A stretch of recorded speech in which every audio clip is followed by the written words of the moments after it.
back, everyone, to the VCT Game Changers Southeast Asia FSL Open 5 playoffs, where we just saw Galaxy Racer 2-0 Magnifique in the lower bracket final. My name is Tanya May, and for the first time, I'm finally joined by none other than Kentrol. Hey, I'm Quack. Finally, yes. Finally! Yeah, thanks for having me. But man, that was a pretty quick game. I was not expecting a 2-0 in the lower bracket finals. I was hoping, I was wishing for a third map, but it just wouldn't happen. Yeah, especially since Magnifique came all the way through from the lower bracket. They fought so hard against every other team, and we saw them level up. It's just that maybe today is not their day. Today, it is Galaxy Racer's day. I guess that must be it because taking a look at the statistics right now, even MVP versus MVP, both Jet players, we see Baby Alka coming out on top. I mean, don't get me wrong, Elisa had some pretty nice moments, especially with her knives, but at the end of the day, the entire team of GXR just looked a little bit more prepared. They had some interesting strats, especially on Icebox as well. They pulled off some crazy executes and they came out on top, and you see it right there. I mean, 385 combat score. It's not a joke. Yeah, this that is this really girl is high. ready. So I think also as the casters go through the games and as the tournament progress, again we see more and more names being popped up. Ivory here stood out because she was lurking on that Viper. She used her Mhm. utility really well, and it was so coordinated with the team.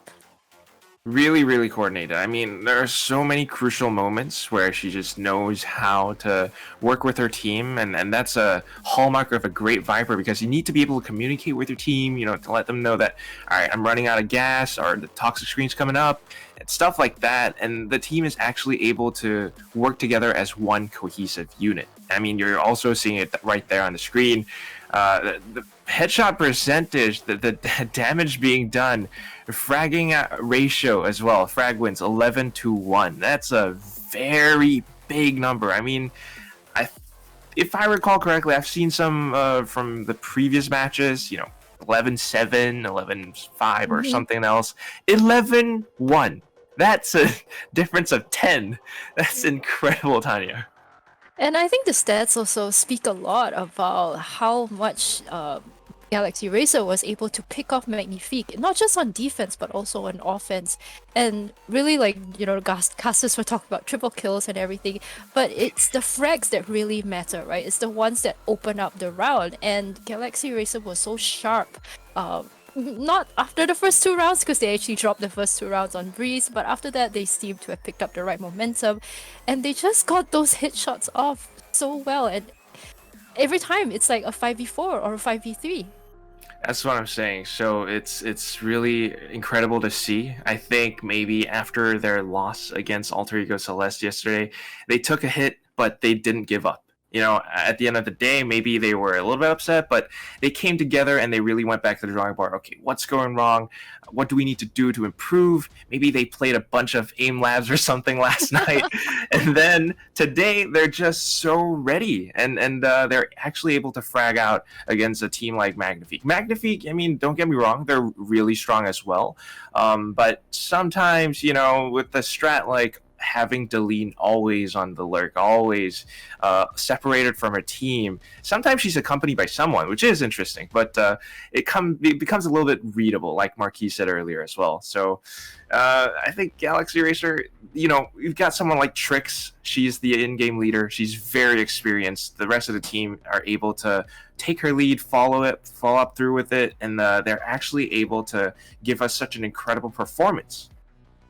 And not to mention also that even though Magnifique did adapt to have the double flankers, Hmm. but at the same time, Galaxy Racer also, they didn't just play attack A side or attack B side, which is a lot of times that we saw for Icebox throughout the competition, where they were playing more one-dimensionally, but it looks like Galaxy Racer has evolved. They understand, like, okay, we need to send someone to the flag, we need to send someone through mid, and then get Yes. those backstabs just in case the enemy rotates as well. So it's pretty interesting to see them evolve. And I guess the next question would be, if you're alter ego Celeste and you're looking at this, how are they going to adapt? Because it seems like Galaxy Racer has put out a lot of things, right?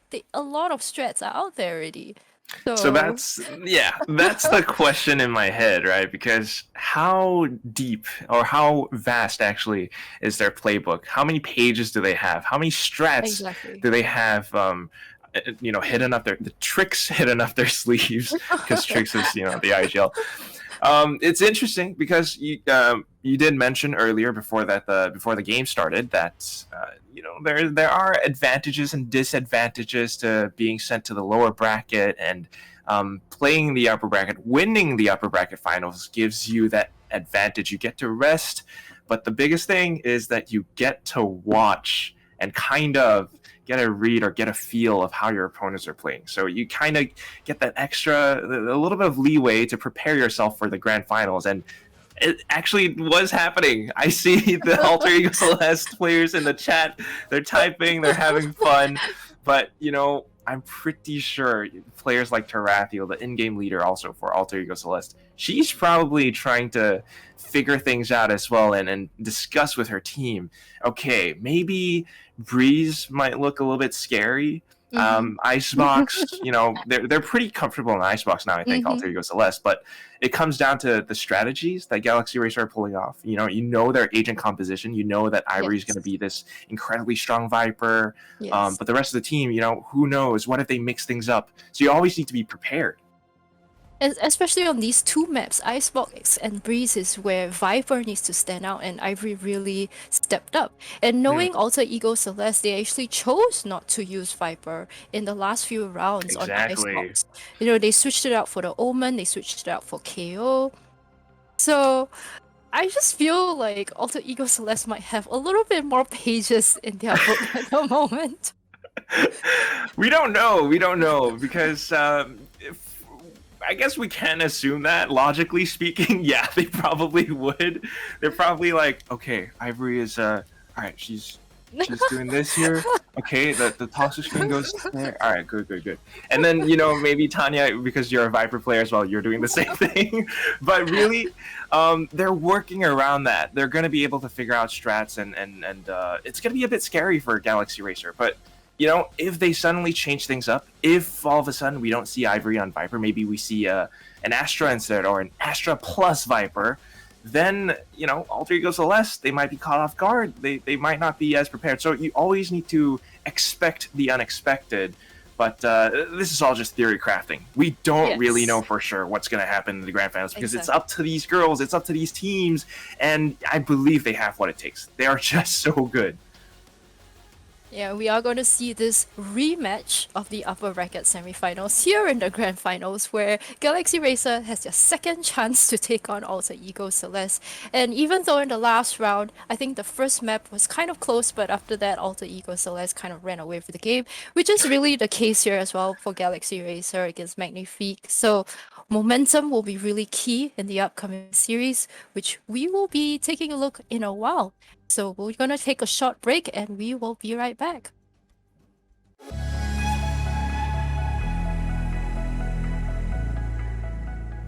Hello, welcome back to the second episode of Keeping Up with FSL. I'm Jenny Rara-Julie, one of the casters from the Female Esports League Valorant circuit, and I'm going to be your host for the rest of these episodes.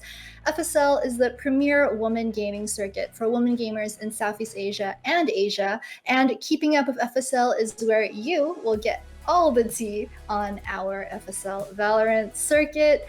The second out of 6 FSL Opens just ended last weekend, and Alter Ego Celeste took the top spot after a pretty nail-biting grand finals versus Team Mad Army. While these two teams continue to dominate in the circuit, there is one team which almost managed to steal Mad Army's spot in the grand finals last weekend. That team is none other than Team Galaxy Racer from the Philippines. I'm trying to help her out though, but Mochi actually just goes all the way out. I'm not sure if they're going to expect the Killjoy to be here as well after. Oh, he gets one, he gets a second one as well. Baby gets a third!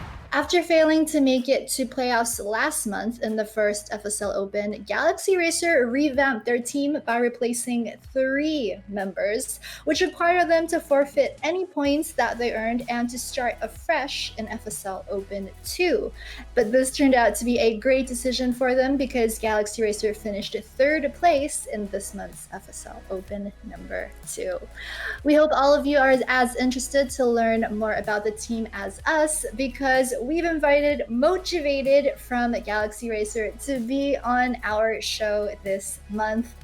Seems like a bit of a default from GXR this time around. They're sussing out information, and that one little footstep, she hears it, she went to punish. Yeah, let's see if they're prepared for Rue under the window here. Oh, she was ready. Hello, Motivated. Hi. Can you tell us a bit more about yourself? Sure. So my name is actually Kyungin. A lot of people in FPS know me as Trix because I was a professional CS:GO player for a couple of years. I am currently coaching the male team of Galaxy Racer. I'm a stand-in and playing coach for the females as well. Great. It's really interesting. Just a lot of stuff that you brought up about being a coach, also being like a stand-in as well, and your CS:GO background. Could you just tell us a bit more about the teams that you were on before joining Galaxy Racer? Also, just kind of your experience in the previous FSLs. I've been in a team called Archangel. I'm not sure if many people are as familiar with that team. I also competed under Tier 1's sister esports company, Blacklist International. I went back to Archangel as a coach after I had stopped my CS:GO professional career. I competed internationally for quite some time. I also competed in the US before I competed in Asia. So yeah, I've joined FSL before. I tend to just kind of join some female teams if they're looking for a 5th and I'm not busy. I always like reach out to people saying you can ask me to play, like I don't mind. So I've played in a couple of female tournaments here and there, but I haven't actually stayed in a team until now. Could you tell us about the FSL Open 1? Because I think you weren't part of the Galaxy Racer roster that they fielded last month. What happened there? I just recently got picked up by Galaxy Racer primarily as a coach for the male team. It came by chance that I was able to play for the females because they had a roster change and they didn't feel as comfortable yet with the strategies we were implementing, so they had asked me to fill in. And talking about Galaxy Racer, because it's a pretty active esports organization, could you tell us just about what the experience being on the team is like in terms of how the org supports you guys, and also just like, are you guys full-time? What's the coaching like, training schedule? Just tell us more about that experience being with an esports org. I'd say I've had my fair share of experience with orgs in the Philippines, some fantastic, some just okay. But I have to say Galaxy Racer truly cares for their players and they accept criticism from the players, from their coaches, up to management, and they take care of us. So it's nice to see an org really putting the safety as well for females, the comfortability, and taking into consideration the mental health of players. We don't quite have a psychologist, but to say that they acknowledge the fact that it does affect them, how their mental health is. For me personally, because I'm the head coach, I tend to have a very vigorous schedule. My girls that have ever played for me before know that I've been this way since CS:GO. I'm very strict. So just for the guys, if they don't want to do ranked, if they don't want to do aim labs, they do 10 death matches a day. If they do more, then I might buy them like some extra food or whatever they want to drink. They have to watch VODs, keep up to date with strategies, because a coach can only guide you, but they don't know how you feel as an individual player. So we're only there to help assist you when you hit a wall, when you feel like you're lost. The coach will come in and be like, let's go in this direction. How do you feel about it? And it's a team process for both the female and the male team. I love that. It's a very like carrot and stick sort of approach. Could you tell us about what your experience as a coach for a male team is like and just how it compares to playing for an all-female squad? Is there any sort of like difference between say coaching the male team versus playing with females? I know like for us as casters, a lot of the time, pretty much every tournament, we just get so blown away every time whenever we see like what we think are our rival teams in FSL meeting in the team lobby, but then they're just so supportive of each other. They're just like, oh my god, like big fan, and then they add each other, they play together. Like it's just so encouraging and so nice. Like just that type of atmosphere. Could you tell us more if it's any different? I'd say the difference would just be the level of competitiveness that the boys start at compared to the level of competitiveness that the females start at. Not to say that it's a gap they can never close, but to say that, you know, to be perfectly honest, having competed in the female scene and the mixed scene, there is a gap. But it's encouraging also to see girls working so hard, especially when you see teams like Celeste and Mad Army, and hopefully, if I can say confidently, Galaxy Racer as well. The girls are doing very well and they're working very hard. The boys are used to the kind of grind dynamic. They're a lot more vocal about what they want. I find that the girls still tend to be a little shy with me. I heard you're the in-game leader for your team, so I just was wondering if you could talk to us a bit more about what your roles and responsibilities are as an in-game leader, and also if there were any specific moments, like anything really memorable from FSL Open 2 that you can share with us that like happened during team comms. An IGL is just the in-game leader for people who don't know that out there. And they just kind of give you strategy. Welcome back to the VCT Game Changers Southeast Asia FSL Open 5 playoffs, tournament circuit that's dedicated to growing the competitive women's gaming scene here in this region, proudly sponsored by Intel and supported by Yahoo. And we just saw Galaxy Racer 2-0 Magnifique in the lower bracket final. It does mean that Magnifique are out, but we are going to see Galaxy Racer here again in the grand final. My name is Tanya May, and I am joined again by... I'm so glad to spend more time with you here, Kentrol. Yes, and I've adjusted the duck at the back so he fits the frame now. Because I noticed he wasn't in frame earlier on, but anyway. And your best friend sitting there watching you in the back. I need someone to accompany me while I'm passing. Otherwise, that energy level is just not quite there. I feel very lonely. But enough about that. Yes, Galaxy Racer versus Magnifique. It was a 2-0. I did not expect it. It was incredible.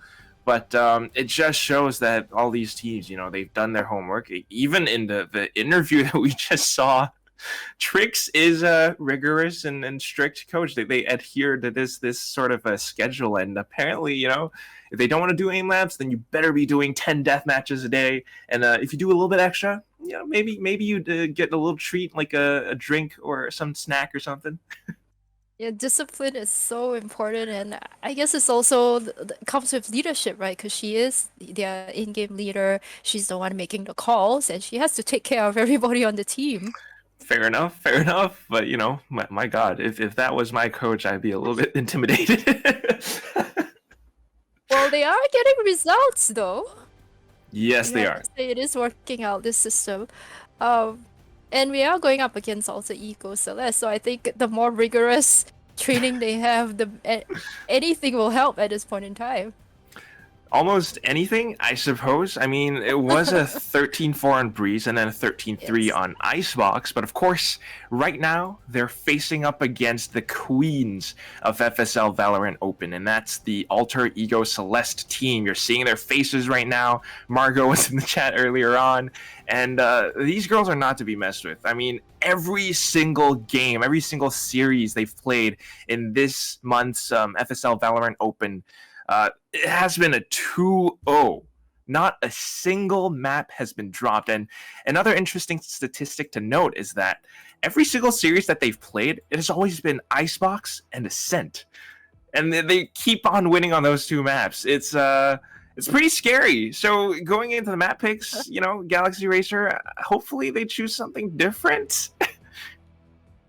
Well, the thing is, the teams have been more or less choosing the same things. It's always Icebox and Ascent, whether it is the first map or the other. It's only in the last series where we saw Breeze coming as the first one. So Galaxy Racer right here, we see the roster again coming back here for the rematch. I don't know.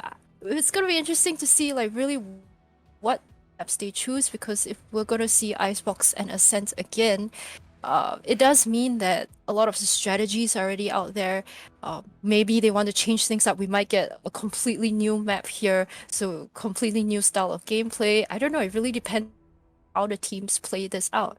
Exactly. It does depend. I mean, we can only say so much, but we don't really know until they start facing against each other in the arena itself.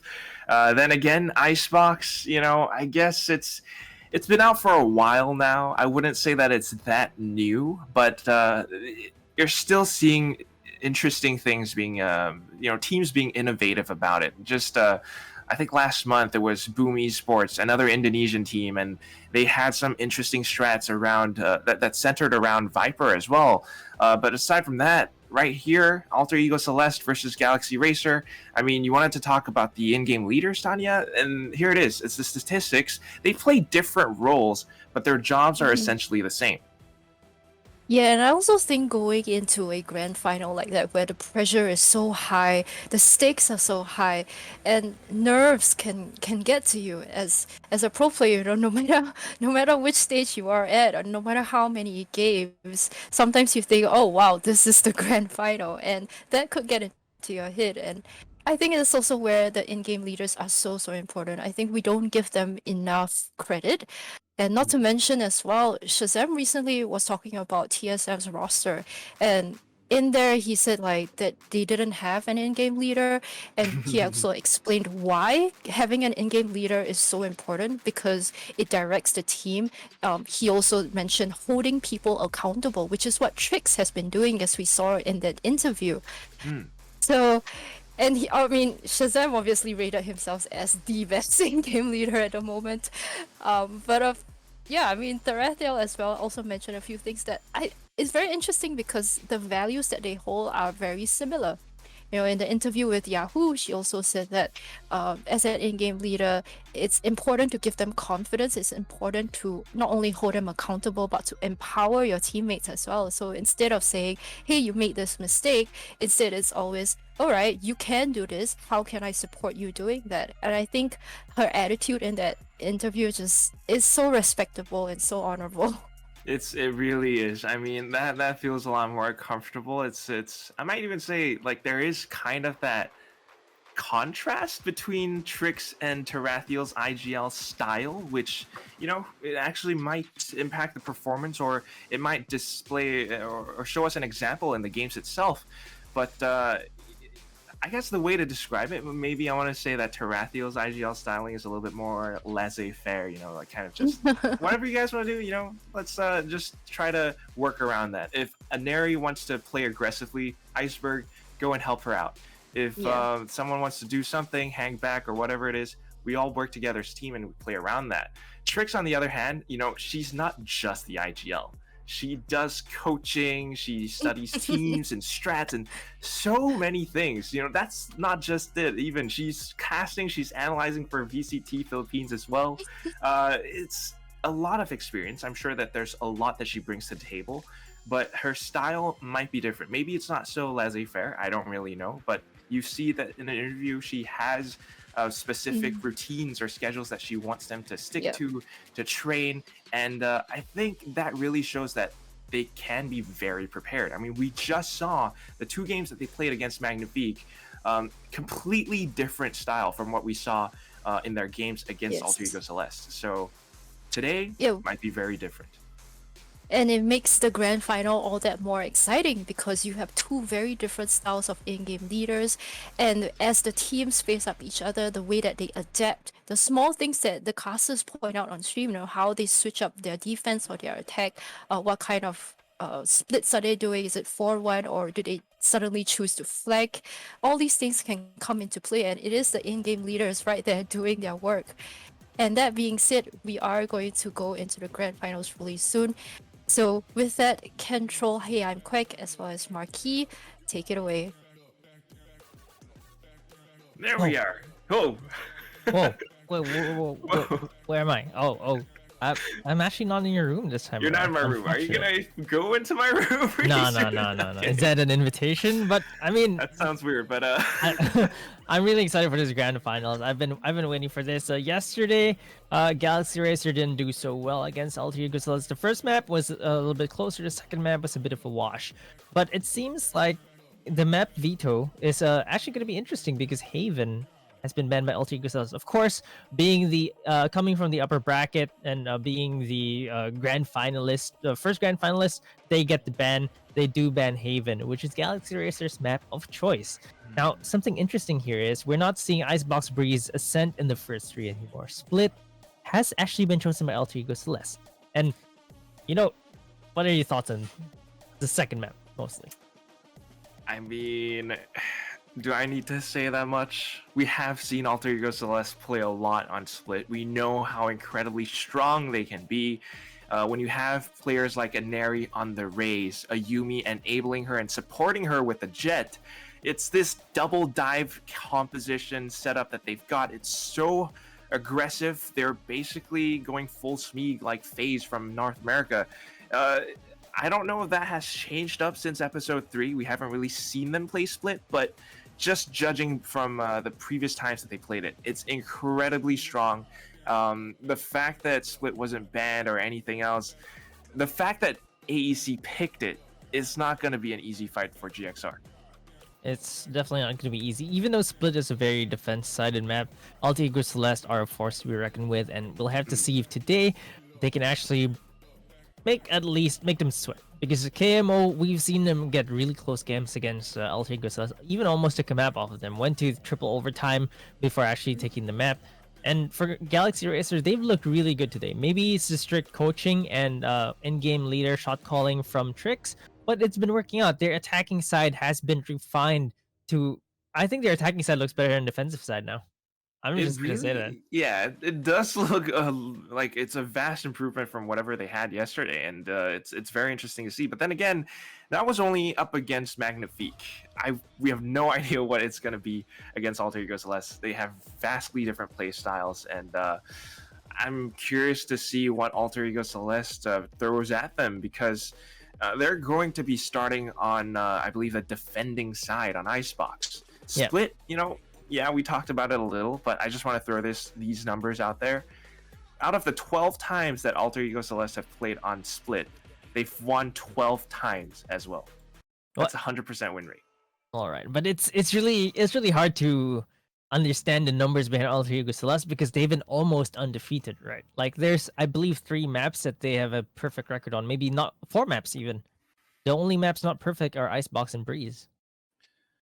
Well, Icebox, Breeze, Breeze might be a kind of a wild card. Maybe not so much for Galaxy Racer because I think they've been preparing on it. But Icebox, since their previous losses from last month's Open, Alter Ego Celeste have been working hard at it. And they've been playing Icebox almost every series in the entire month's circuit. I mean, entire upper brackets this time around. So they should be prepared. I think they might be thinking about, should we bring out the KO? But why try something? Why fix what's not broken? I mean, Neri and Ayumi, they've worked so well together. We saw how they played against teams like Magnifique, against other teams like, I believe it was Kim Mayork as well. And they're just pretty much unstoppable. It's going to be crazy. But it seems like Galaxy Racer are actually going with the exact same agent composition as well. Yeah, it's gonna be the comfort picks for Alter Ego Celeste. So no KO for Galaxy Racer. Just the con that we saw earlier today was a great icebox map for them, 13-3, if I am remembering this correctly. They, yep. Against Magnifique, yeah. 13-3. 13-3 is really clean for them, and their defensive side was also really strong. Their attacking side was strong as well. So we saw more of the attacking side from them because they started on attack side. This time around, they're going to be on attack as well. So we're going to have to see if they can actually still execute against a team like Alter Ego Celeste. We've known that they like A side, and it looks like Alter Ego Celeste have a good read of this. Well, let's see. You're seeing some pings on the mini map right now, and Alter Ego Celeste definitely have 3 members stacked up on A. Of course, with the exception of Iceberg, she has that option to rotate around. She is the silver after all, but Recon Bolt has already been committed, so it's on cooldown right now, and might be a little bit of false information. Ayumi, though, going aggressive, actually just finds one and then falls back immediately. Now they have the numbers advantage. Yeah, they didn't expect her to be that close. The aggression really paid off, but Inari gets taken on by Ivory. That's just a classic there, but was able to take Inari out because of that headshot. And now it's down to a 4v4. Thankfully, Trix got healed up, though. She was low at first, but the heals come in. Tarathiel tries to pull off a flank, but immediately gets shut down. So now, off of that one frag, GXR actually have a lot more space to work with. They have the option to push past mid in towards B, or just to go the long path from green to yellow and then onto B, which I'm not sure if that's the right play, because it gives AEC time to rotate around like what you're seeing Ayumi do right now on the minimap. Still down to 3v2 even with the rotations though. There's gonna be a fake on the Viper on A. Oh. Trying to get the A player. Whoa.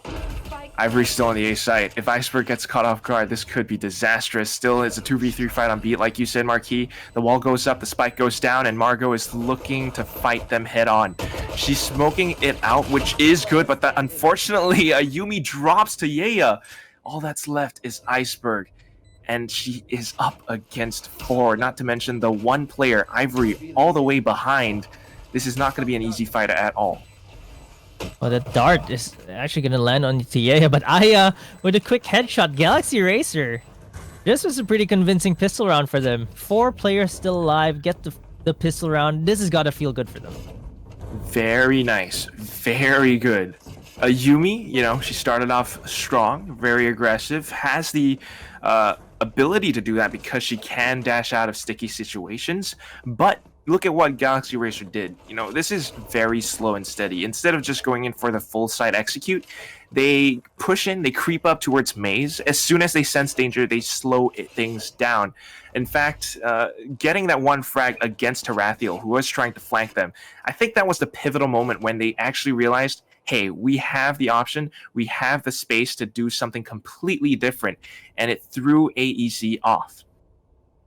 They are going to force, so there's 2 marshals and 2 sheriffs and a frenzy on the side of A Celeste. But the marshal on Trix is just ever so sharper. Inari gets taken down by the Spectre, and they're gonna rush into A. This is a bit early, but I'm going to call it. GXR looking very strong on Icebox right now. They have the skills, they have the strats, and they have the spike planted on A. It's a 3v5 retake. Yumi does have a Marshal, but this is not going to be an easy fight at all. Look at the positions that they're holding. They've got Spectres as well, but Ayumi says, who cares? I'm going to shoot you. I'm going to go into your face. And she takes Baby Alika down with a no-scope. Gets healed up as well. This is going to be 3v3. Trix takes her down, though. And all of a sudden, all that's left is Tarathiel and the Spectres reign supreme. GXR take round number 2. That Marshal is really scary when he uses the musket, and you could tell that Ayumi knows how to use it properly. Only one with a kill on the board right now, though. Trix with her own Marshal, landing those headshots extremely sharp with that, and Galaxy Racer punish the force buy from A Celeste. I mean, the musket, you love it, but Trix was really strong as well. I mean, she was playing the long-range duels. The rest of the team as well, their approach in towards the A site. I mean, we all recognize by now that A is somewhat a little bit more enclosed. There are tight corners, and that's why AC were probably trying to play a little bit off angles. But once they sensed danger, they went for the aim duels like what they're doing right now. Yeya trades it off, though. Ayumi is able to take Trix down. This is just the bonus round, so it's not a problem if AEC loses at all. They just want to do as much damage as possible, maybe retrieve a couple of weapons. Ayumi's trying her darndest not to let that happen, though. Oh! But the Marshals just prove to be a little bit too strong. Galaxy Racer also being able to use it on muskets. Baby Alika with the headshots there. It's just the musket meta right now, but the Spectres, are still just as good. Iceberg, unfortunately, though, will lose to Baby Alika's Spectre, which leaves Margot in a 1v2. She spots one, the dash away. She unfortunately will not connect and has to guess where is the second place. She knows one is up around the top, But that's why she's not making a quick move just yet, being very quiet, sneaking around the back. I'm hunting for Wabbits. Oh, no, baby Alaka just takes her down all the way up from up above.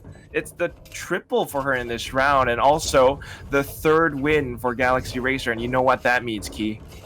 This looks really good because no economy for AE Celeste. They forced the last 2 rounds. Galaxy Racer are... Wait, yeah, with a perfect 5-0-0 game right now. They're just looking really good on this attacking side. I really love what they're doing because they're being very cautious, very careful. Alter Ego Celeste, on the other hand, sometimes they're trying to take these linear aim duels. Other times they're trying to be careful, but unfortunately they just kind of lose to the numbers advantage that Galaxy Racer has, and that's what you get to do because you are playing on attack, right? You overwhelm them in terms of numbers, but this time around, Galaxy Racer, they're not slowing things down at all. They're going in towards B very aggressively, already control over green, and they're looking to cross over onto yellow.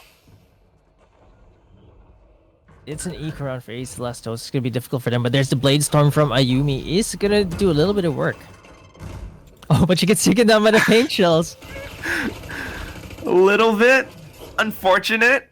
Margot, on the other side of that wall, wants to stop the plant, but will not be able to do so. It's just not safe. I mean, look at the firing squad from GXR, the way that they're positioned. If anyone tries to peek them right now, it's not going to be easy at all. Margot will drop dead. Iceberg manages to find one from above, though. That could be good. Spike getting dropped as well is even better. 40 seconds left. They heal it up, but unfortunately will not be able to stand alive for long. Tricks with the paint shells from out of nowhere.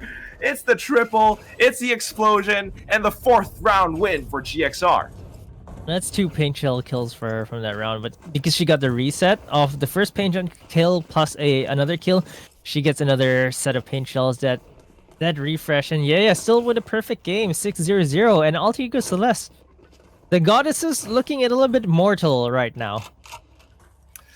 Little bit. You know, I guess they can bleed as well. And GXR have proven that they are very much so prepared. But right now, this is going to be the 2nd full buy for Alter Ego Celeste. If they lose this, that would be the worst thing in the world. But they look like they are not giving up. Aneri just waiting, watching the angle, and still sharp as ever. Able to find the first headshot. And not just onto anyone, it was onto Tricks. Yeah, taking Tricks down, really important frag there, but the rest of Galaxy Racer, they're not going to be discouraged. They've all been playing well today, and Aneri pops to Empress, see if she can get more here. Does get Aya, uses his miss to get back to safety, recovers to full as well, so Galaxy Racer looking a bit dicey for them, but they're gonna get 1 kill. Baby Alaka, Alter Ego Celeste getting another kill rather. Yeah, gets 1 kill, but it's now down to 1v4 for her, and unfortunately, she's just gonna take too much damage. Iceberg is gonna take her down, and AE Celeste finally get around on the board.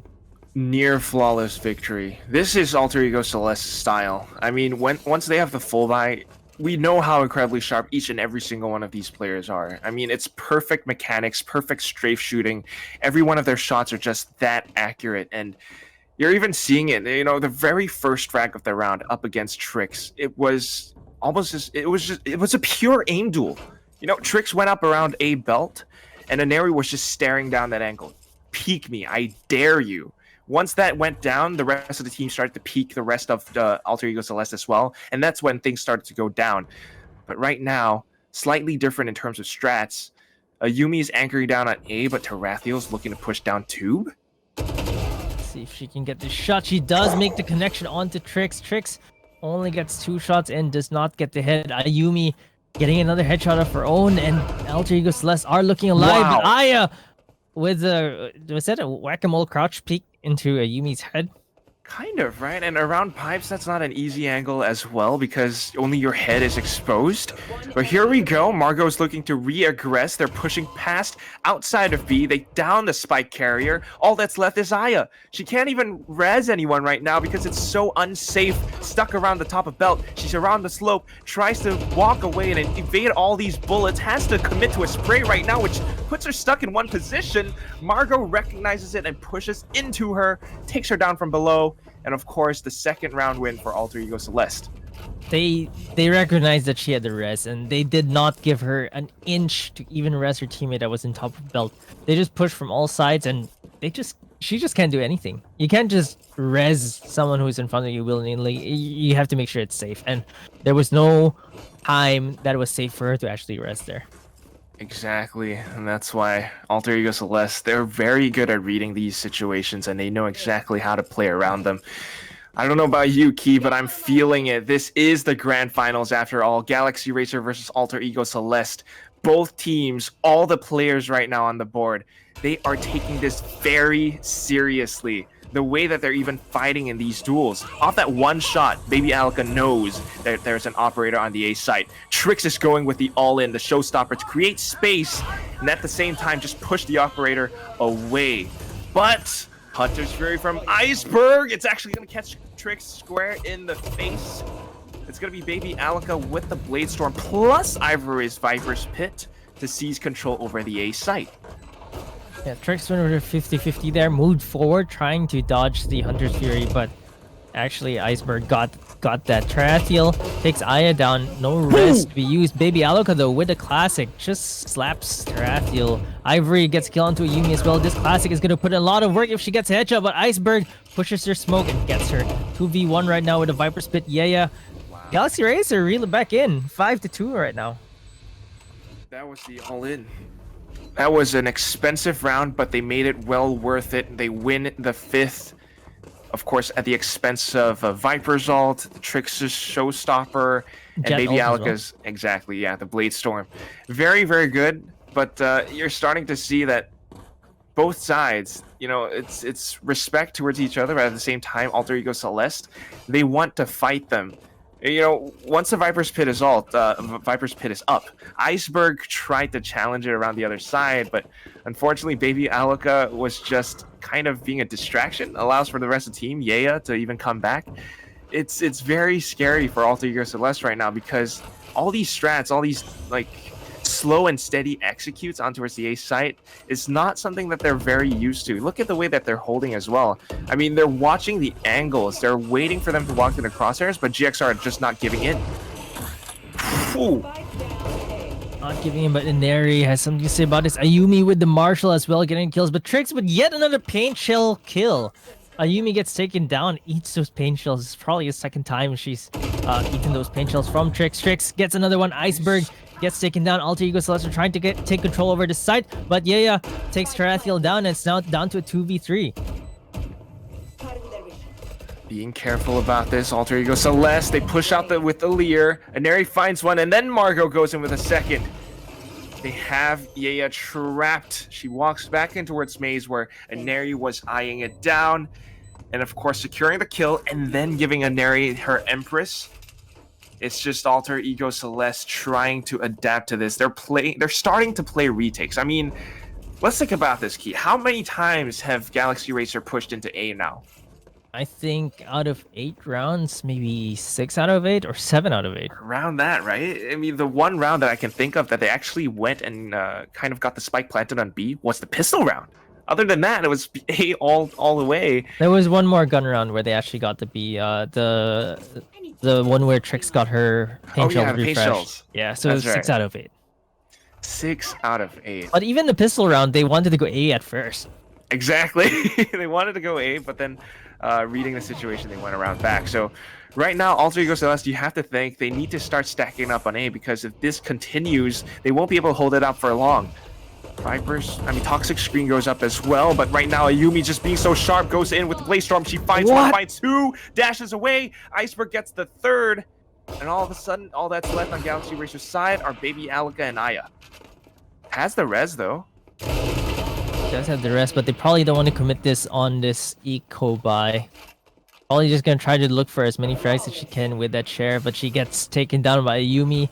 That Marshall is proving to be way more lethal than her operator right now, just because she plays really fast with it. Well, very, very scary. I mean, this round was a little bit of a question mark. No Very scope, sharp. wall bang onto Ivory. It's just filthy sometimes. The Marshall, you look at the kills and you're like, that should be illegal, but it's happening. 5-4 right now. Galaxy Racer, I think there's a technical. Technical timeout. Possibly. Yeah, Whatever no, it they, is. They do have a buy. So yeah, okay, Yes. it's a tech. They do have a Exactly. buy on Galaxy Racer, so they can attempt to take another round back yet again. Well, it could either be a 6-4 or maybe even things out. But whatever it is, they have this time to think about it. Do you think they're gonna change things up? Because going A repeatedly, I think Alter Ego Celeste are starting to adapt to that.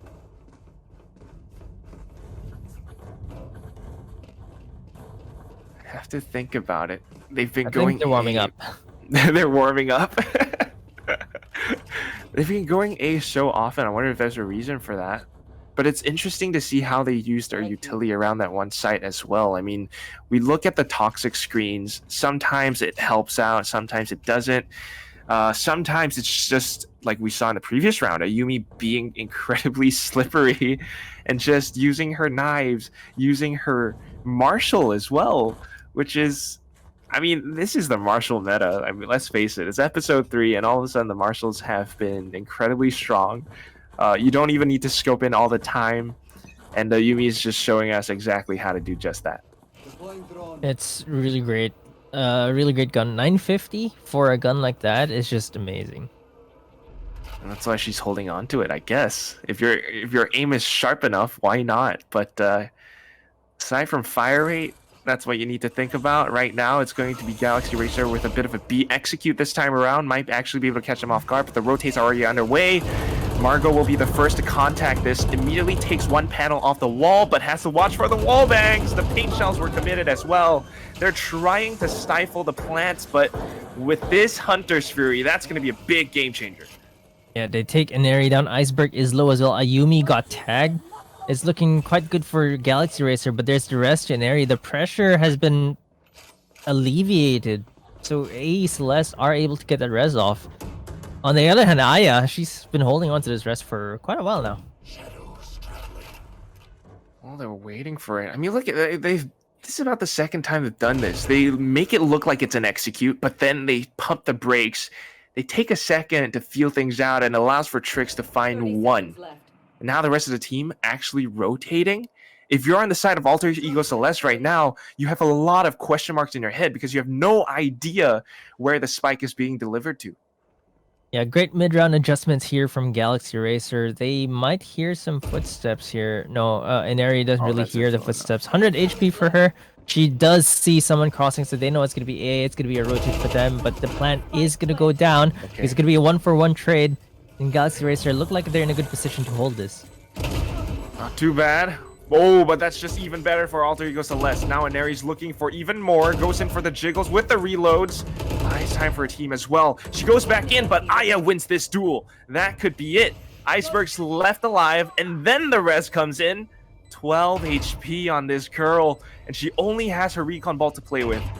Not even necessary. Even if she throws it out, it's way too many angles to cover.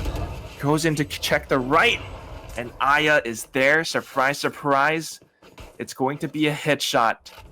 And of course, a 6-4 scoreline for Galaxy Racer. I don't remember the last time that Alter Ego Celeste went into the second half without a lead. Not in this month. Not at all. Definitely not. Not an Open 5, and Galaxy Racer already doing better than they were yesterday. They look like they are on point today. They are so confident. I mean, there's two ways to describe confidence. You know, there's the brazen kind where you just rush in, you're taking all those duels head on, and you're getting all your headshots. But this time around, they're confident in the sense that they go in with these utility plays, and then they stop, and they're just waiting. It's a challenge thrown over to Alter Ego Celeste, and this time, though, Alter Ego Celeste just taking the fight head on towards them. Ayumi wins with the pistol? Right. Classic. The right click onto, yeah, that feels bad. Look, it was not just a flawless round from Alter Ego Celeste. It was a flawless. Like, the game doesn't tell you that, but none of them took damage.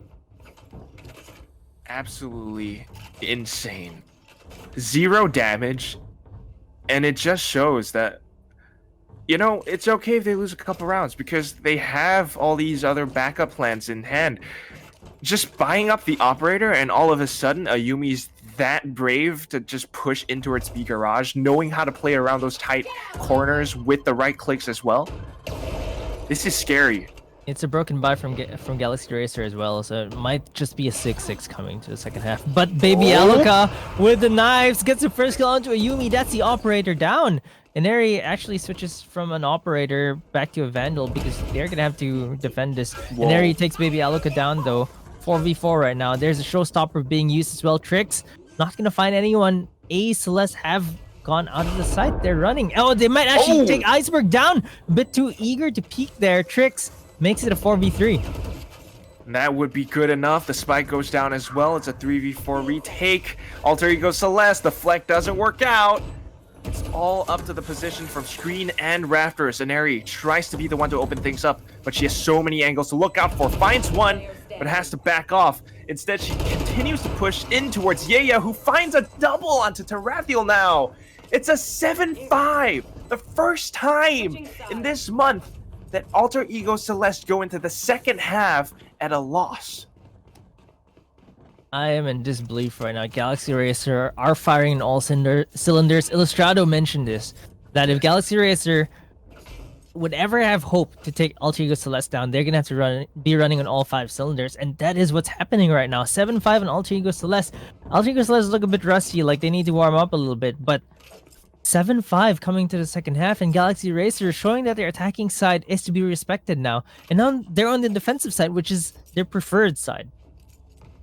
This just spells trouble for Alter Ego Celeste.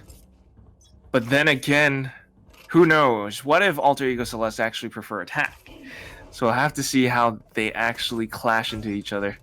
But right now, it's a very lovely way to watch Galaxy Racer play this map. I mean, they're so comfortable. Whatever you throw at them on their attacking side, they just know exactly how to slow things down. Right now with the paint shells as well, it actually catches an Inari, forces Tarathiel to spend the heal. It's a slow Alter Ego Celeste execute here. I think they're giving Galaxy Racer a lot of respect.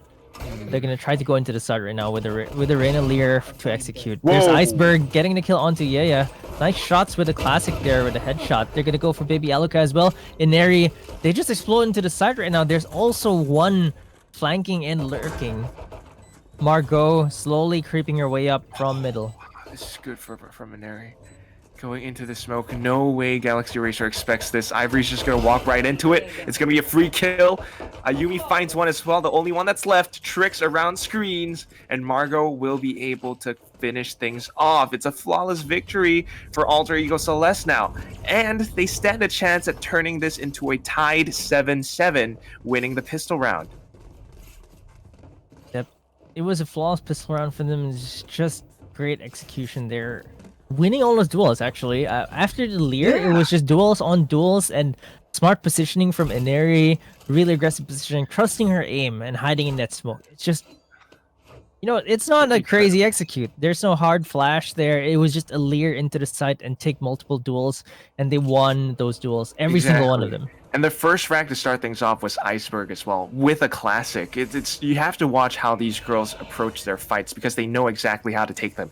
Even right now, with all this crazy aggression, using the Spectre, they know that they can afford to do this. Tarathiel just tanking that snakebite as well. She's down so low, but she managed... Wait, actually, she did not manage to get the spike down.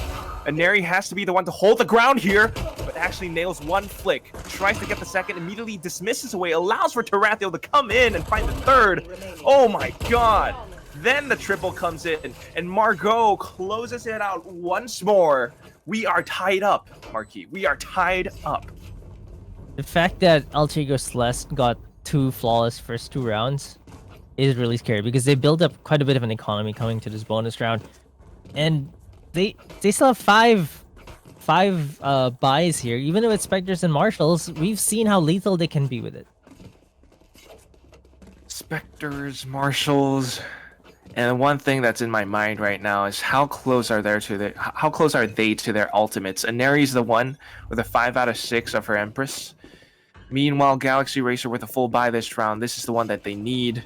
Because if they lose this, Alter Ego Celeste will be able to pick up on the momentum. But here we go. They're actually looking to turn this A site into a firing range, just waiting for the angles. But what you don't know is that Trix and Baby Alka are on a mission. Yeah, they're on a really huge flank right now.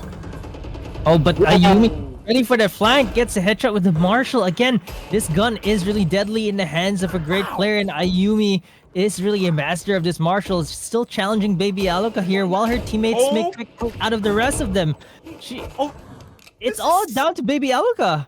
This is Ayumi such an held it down with anime the Marshall. battle. She's challenging her, and then the Sheriff. Whoa, oh my god. I do not believe how Alter Ego Celeste. Another flawless round from them, by the way. It's a This is the free third. flawless upgrade for them as well. So Galaxy Racer, they had the rifles there, and Alter Ego Celeste. It was supposed to be a bonus round for them, but they got those kills for free. They got the upgrades for free. This is a two-pronged approach. Like, we only saw Ayumi's perspective, but I'm curious to know what exactly happened on the A site itself, because those were the ones with the rifles. There were 3 people heading onto that site, unless it was a numbers advantage, which it wasn't. How did Alter Ego Celeste actually hold down the site? I mean, they did not have rifles. They might have the numbers, but surely there should have been at least 1 or 2 people dying. This is incredible right now.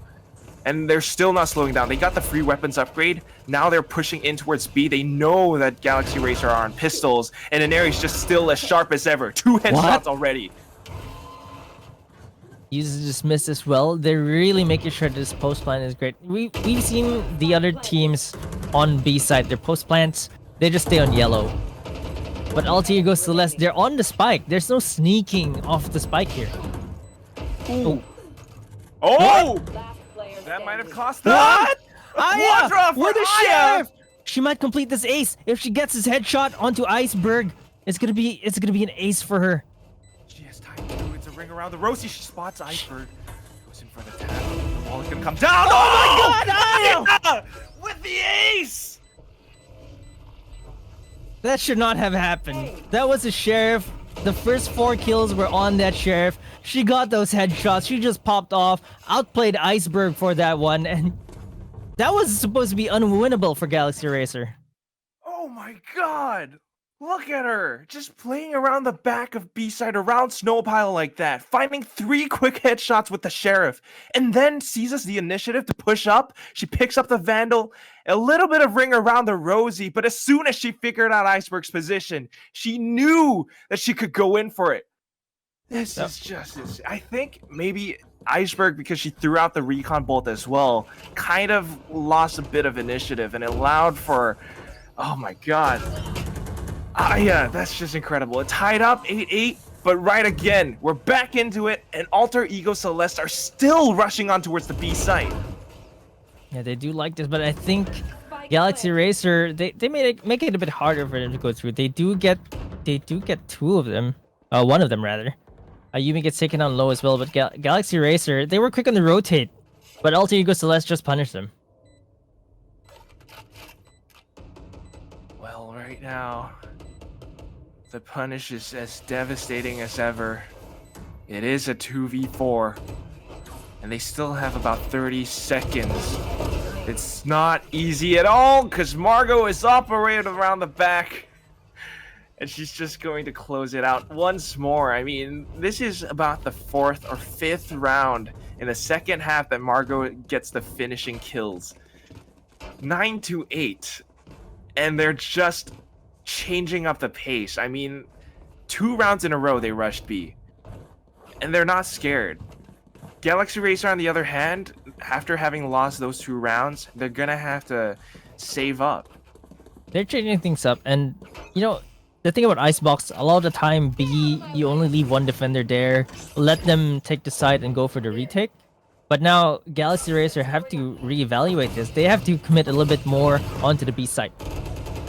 That's exactly what they're trying to do, but with these Sheriffs, it's not going to be easy at all. The Viper's Pit, Toxic Screen, sorry, might help, though, but only for how long? That's the question. As soon as it goes down and Aries going to pop off, she's going in for it. Gets tagged by the drone, though.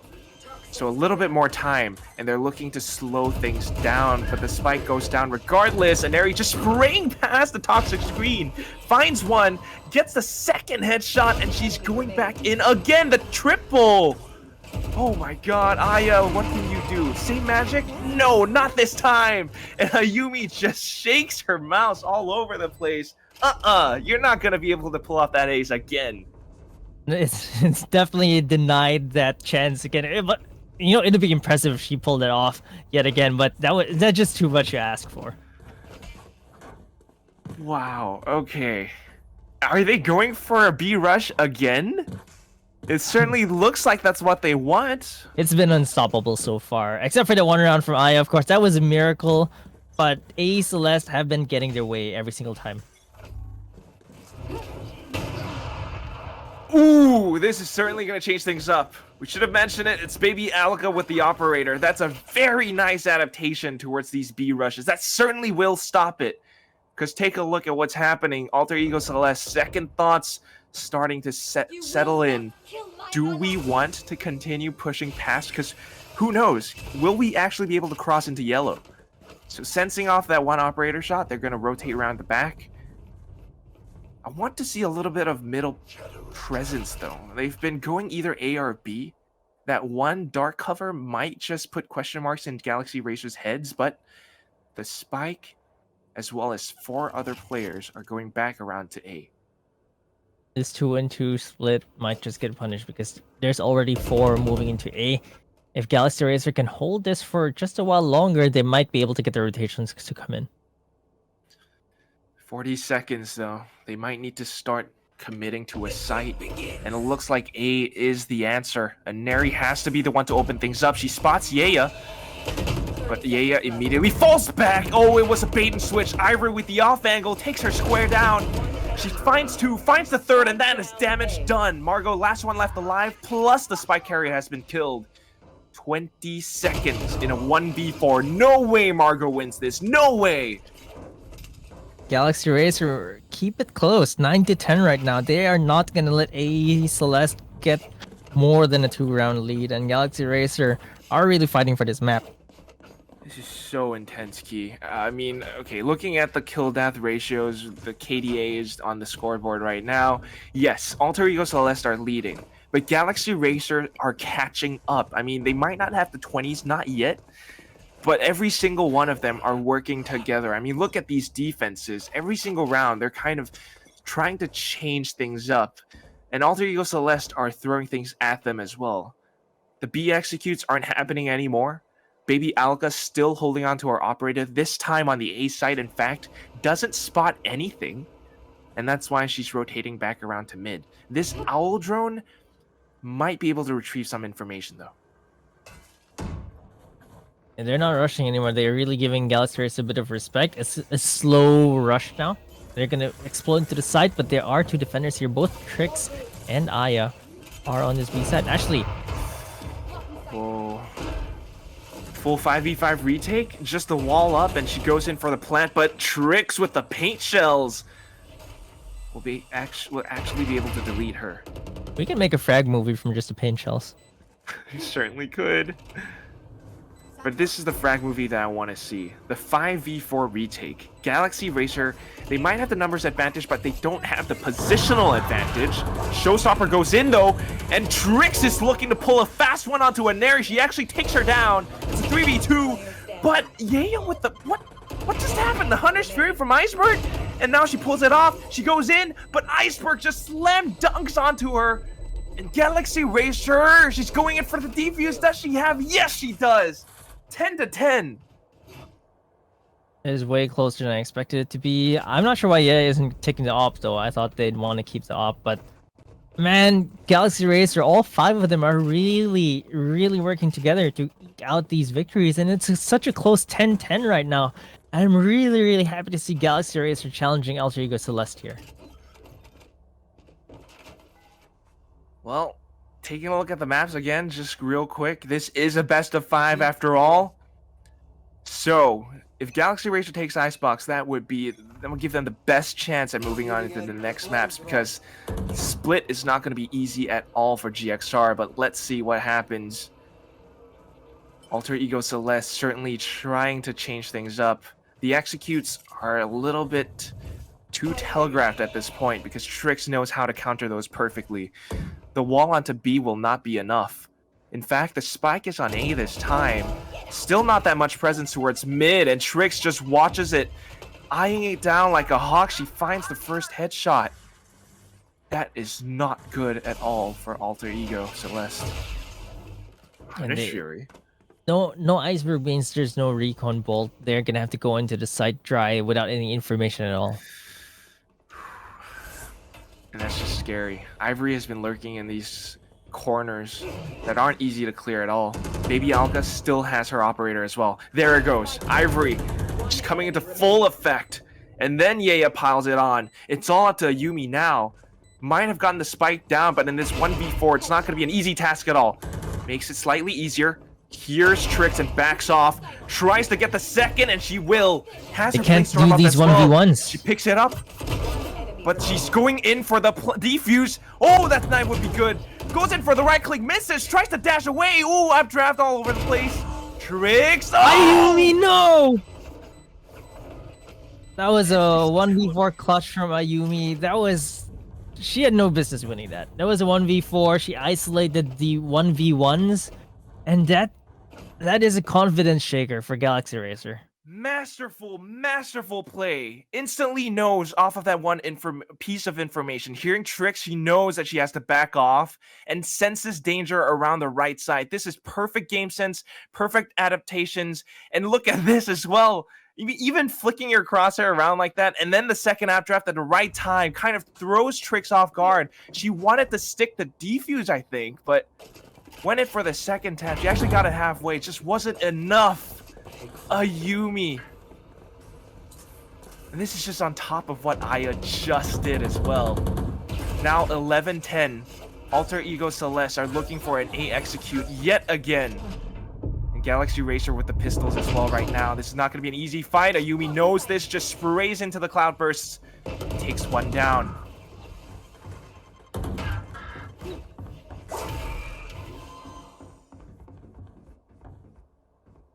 With pistols, not really easy to get to this. They can't even pick up the rifles. Aya with the sheriff though. One discounted, but it's difficult. And AE Celeste are on match point. Match point. Galaxy Racer, good call with the save, but they have to make every round count right now. It's 2 rounds just to push us into overtime. It's not impossible. But holy cow. Alter Ego Celeste. They certainly know how to change things up. They know how to mix the pot. Sometimes it's, B, they slow things down. Sometimes it's A. What do you think Galaxy Racer needs just to change things back? I think they just need to be able to hold the side a little bit, make sure they punish that first push, because Alter Ego Celeste, they take their time a little bit actually to get in. It's not a five agent rush, so being able to get those opening frags really increases their winning chances of winning. But Inari is gonna get the opening frag instead. Ivory gets taken down. The duelists are just too much right now for Galaxy Racer to handle, as Ayumi takes Baby Aluka down. The rest of Galaxy Racer are a bit too far right now. This is the reason why Ayumi and Inari are the top leaders of their team right now in terms of frags. Even finding the next 2-1s, Trix has to do it all, but can't quite. All the way from above the bridge. It's going to be a 13-10 at the end of that first map, and that's just Icebox. It came so close. Galaxy Racer looked so prepared on their attacking side, but what happened, Key? What happened? I think it looks like Alter Ego Celeste just woke up, and they really turned it up a notch in that second half. Galaxy Racer, their attacking side looked really clean, but on the defense, the duelists proved too much to handle for them. A Celeste, Inari, and Ayumi were just a bit too fast, a bit too sharp. Getting those opening frags really got them those rounds, and Galaxy Racer couldn't catch a break. That's exactly it. I mean, you think about even just the first few rounds. Alter Ego Celeste, remember when they played against, I believe it was Kid Majorque? You said it. AE stands for always A every time. They A kinda every did time. that as well this time, but there is a reason. I mean, look at the way that they position themselves up around maze, even around the top of pipes, sometimes using the zip line even, and just watching. I don't know, they're really sharp with their flicks. It's kind of like just, I think the call from Tarathiel is just like, all right, Inari, Ayumi, go A. Go kill. If you find picks, great. We go in, we get the spike down. I mean, Tarathiel is the one that's Sage after all, so it's just so fun to watch. But Galaxy Racer, I mean, they tried. There were some rounds where there were interesting positions. I mean, I believe it was, Baby Alka with the operator. Sometimes she would be holding the angle, dashing away, and then Ivory holding in that one corner, actually able to catch them off guard. It would have worked, but after a while, it seems like Alter Ego Celeste just catch on all too quick. Yeah, they were just too fast, especially in the second half on the attacking side. Alter Ego Celeste were really winning the duels left and right.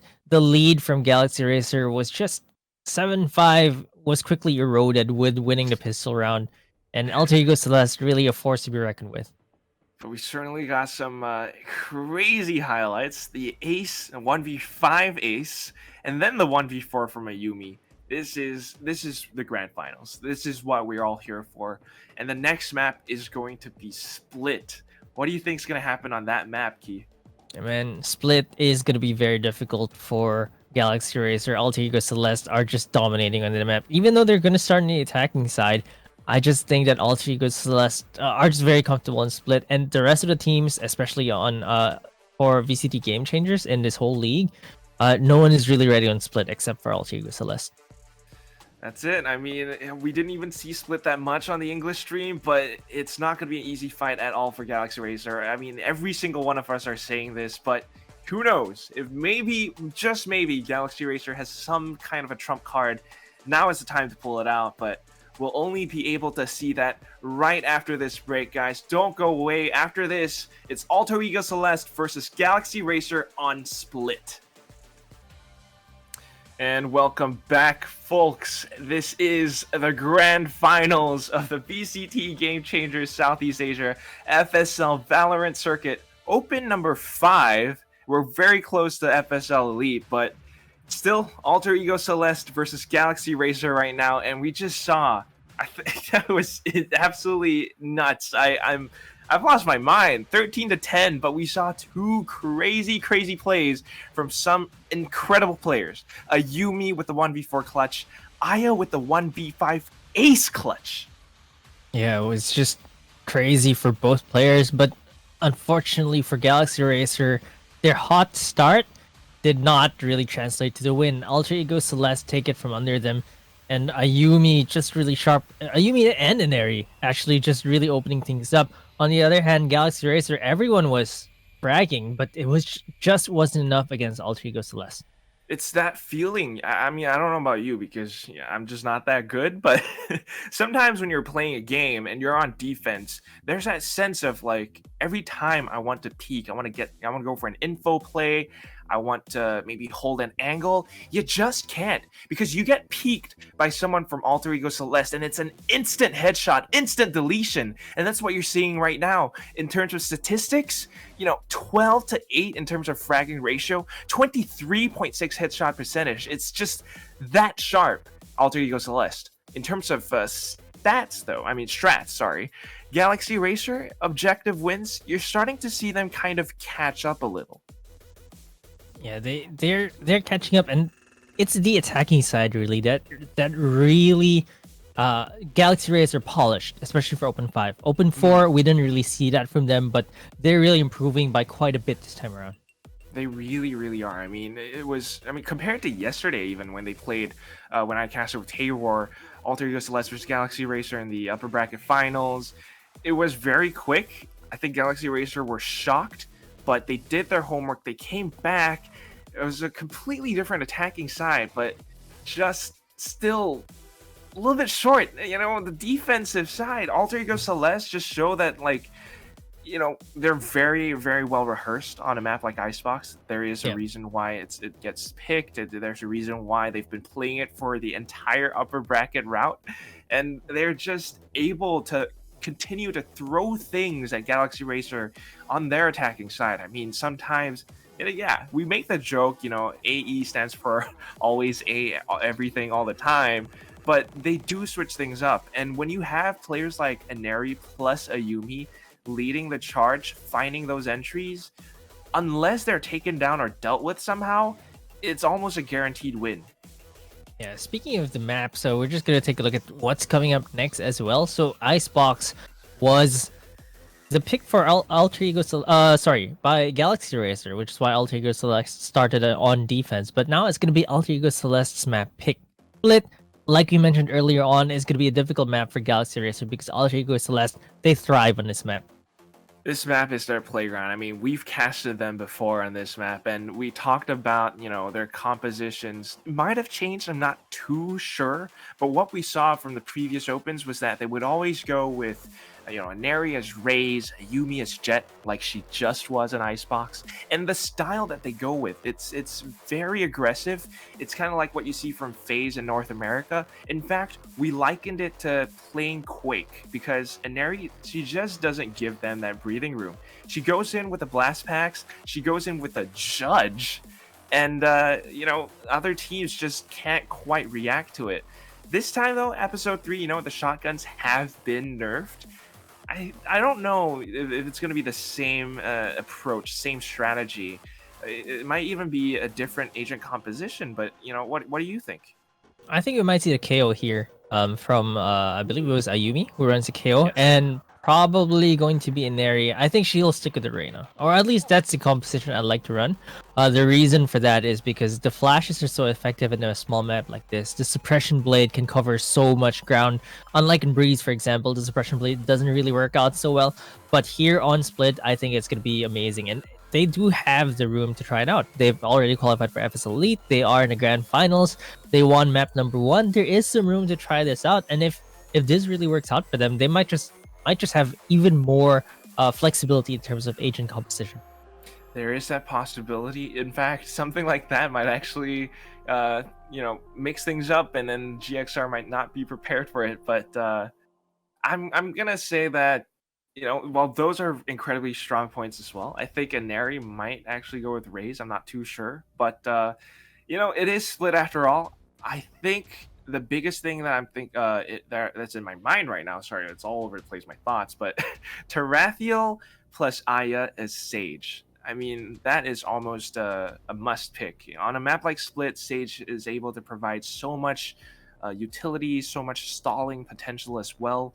One slow orb in towards B garage or a wall up towards mid will actually be able to stem the bleeding, like Illustrator love to say, and really just slow things down for the attacking side. But I'm more curious to think, this was Alter Ego Celeste's map pick. GXR are starting on defense. How would things work on the second half?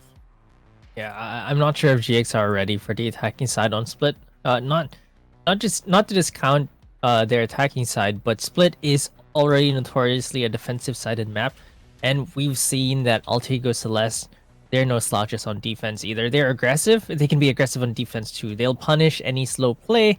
They can stop a 5-person rush onto sites, so it's going to be difficult for Galaxy Racer. And this is Alter Ego Celeste map pick. Yeah, I'm just going to repeat that. Galaxy Racer as well.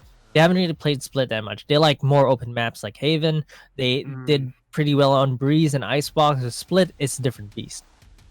Split is an absolutely different beast, different monster, and Galaxy Racer fans out there, I hope you've sent Galaxy Racer all the energy and support they can get, because they need it right here, right now. If not, this could be a 2-0 in this best of 5 grand final. Next map after this, though, what's that going to be? Is it... What was it? I think I see it right now. It's actually Breeze. Breeze for map 3, yes. Wow. Well, it's going to be crazy, to say the least. Alter Ego Celeste, this should be their map.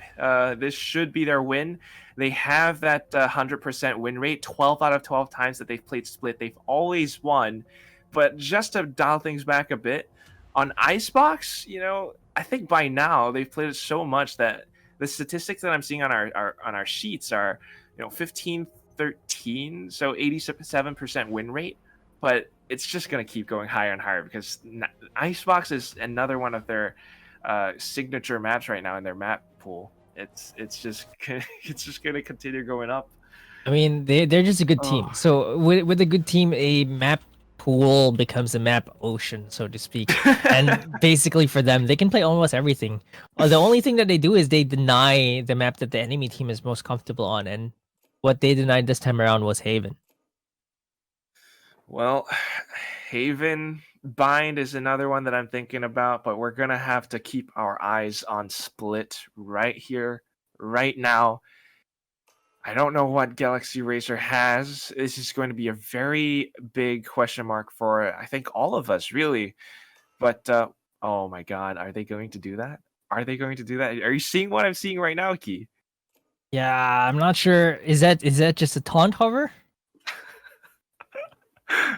I certainly hope she actually locks it in because that'd be fun to watch. But, you know, on the other side, they're also hovering around the agents, not yet selecting them yet. Is it Trix that's going to be on the Sage? Oh. I mean, we've discussed this before, right? Trix, you know, she doubles up as a coach. She's also the IGL, but she's kind of been pushed in towards the duelist role this time, hovering over Sage. Yeah, so no KO this time around. Neri is going to be on that raise. Like you mentioned, the Yoru was a bait pick. And it's going to be 2 Omens, actually, this time around. Well, I'd say Galaxy Racer are defaulting to their comfortable agents. Yes, I think I would have to agree. I mean, Galaxy Racer, with those agents, the way, I mean, I certainly remember their plays on Bind. The way that they have that horizontal, well, not horizontal, but the straight Sage wall to lock out showers, and it's aided by, you know, an Omen smoke. It's a very nice one, but on Split, it comes down to how they actually set things up on the defensive side.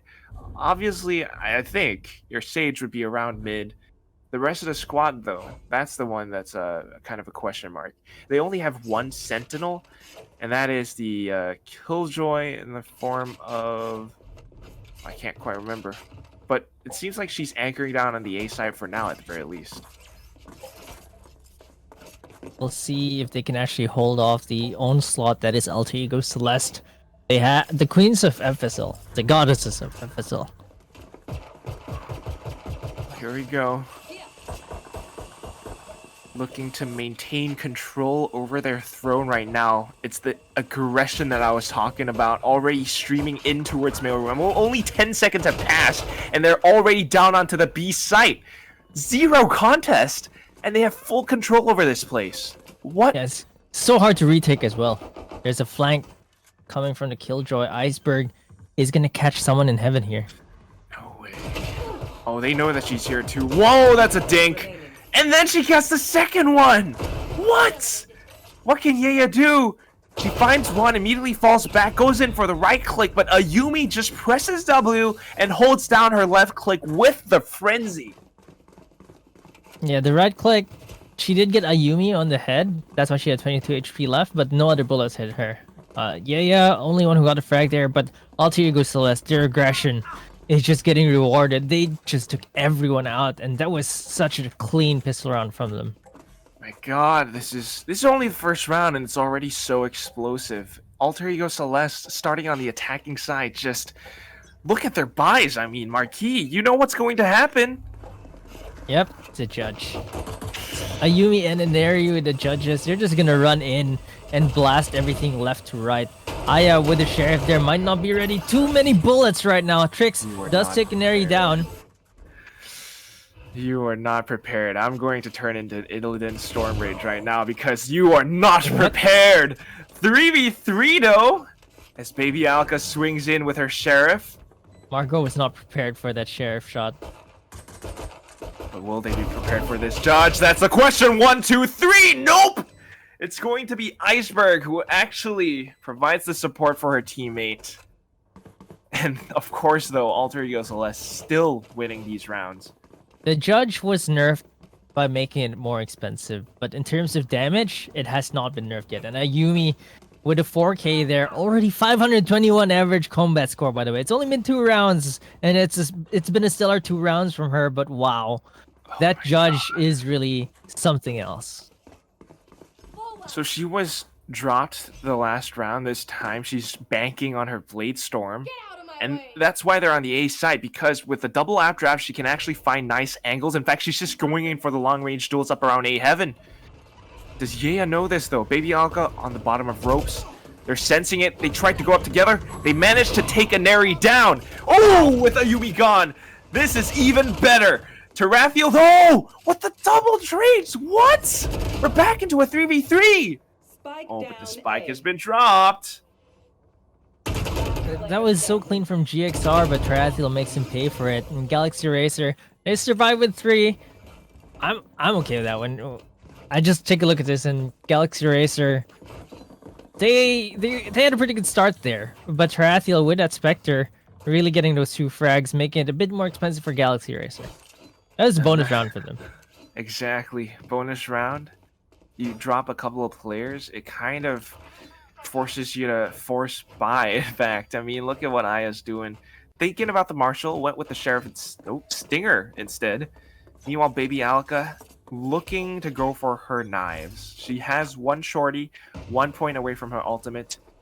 And of course, with no presence from Alter Ego Celeste around A ramp, she will be able to pick it up. Alter Ego Celeste, though, just continuing with this hyper-aggression up and towards mailroom. Trix is finally trying to stop this with her walls, with her slow orbs. And it buys enough time. Ivory actually stopping the aggression up towards Garage as well. This is even better. 3v4 and Alter Ego Celeste are forced to pump the brakes. I like how Galaxy Racer are playing here. They are respecting Alter Ego Celeste, but they're not afraid. They are taking these duels and they are winning them. Tricks with a kill as well onto a Yumi, really making things way better for Galaxy Racer. Ivory takes a kill onto Margot as well.